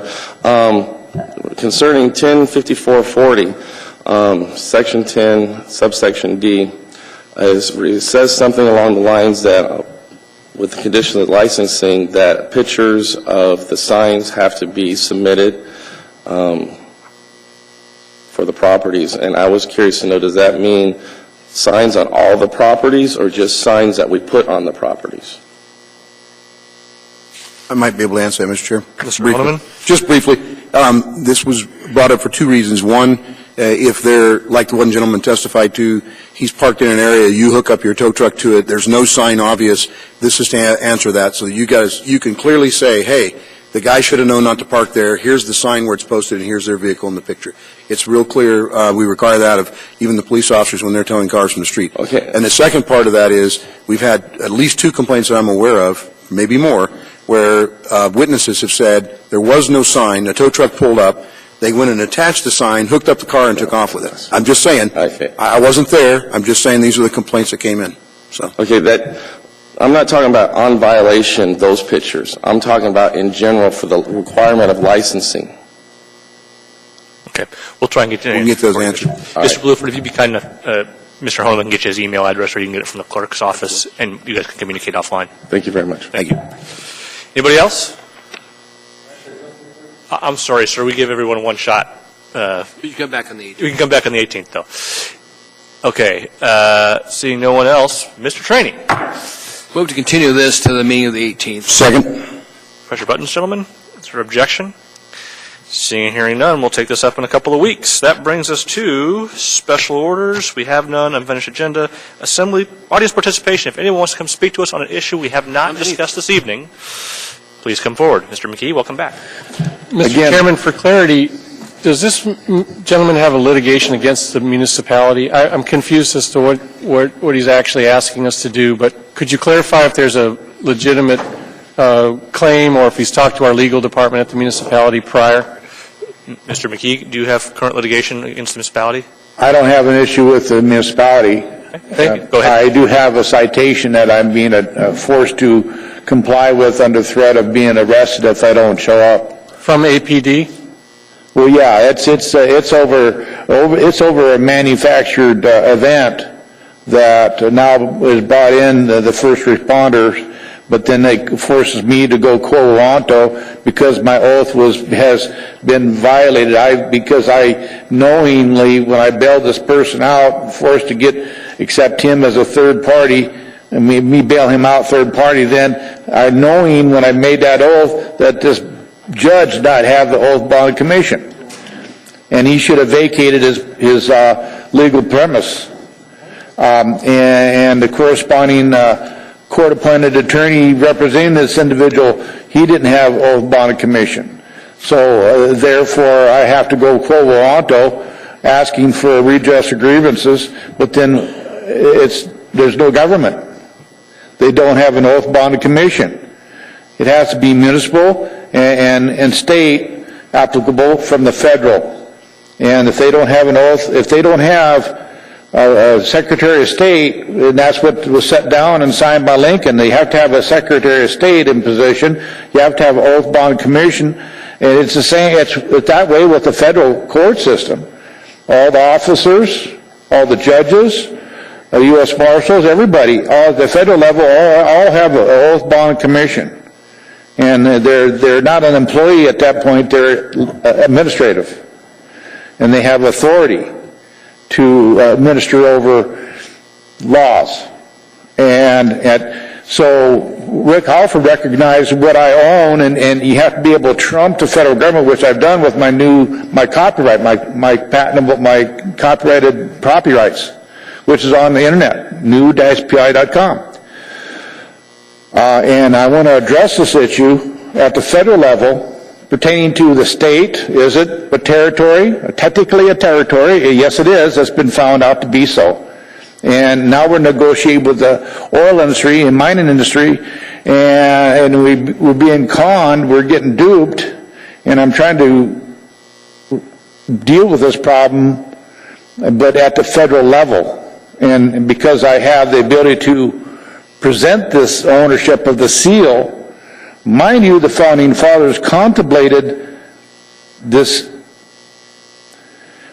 very nature of our government, and the seal represents as close as they were willing to come to of contemplating the very Thank you very much, Mr. McKee. ID of the person. Mr. McKee, thank you very much. Yep. Anybody else wish to speak to us? With that, I'll take a motion. Motion adjourned. See no objection? See you in 2 weeks.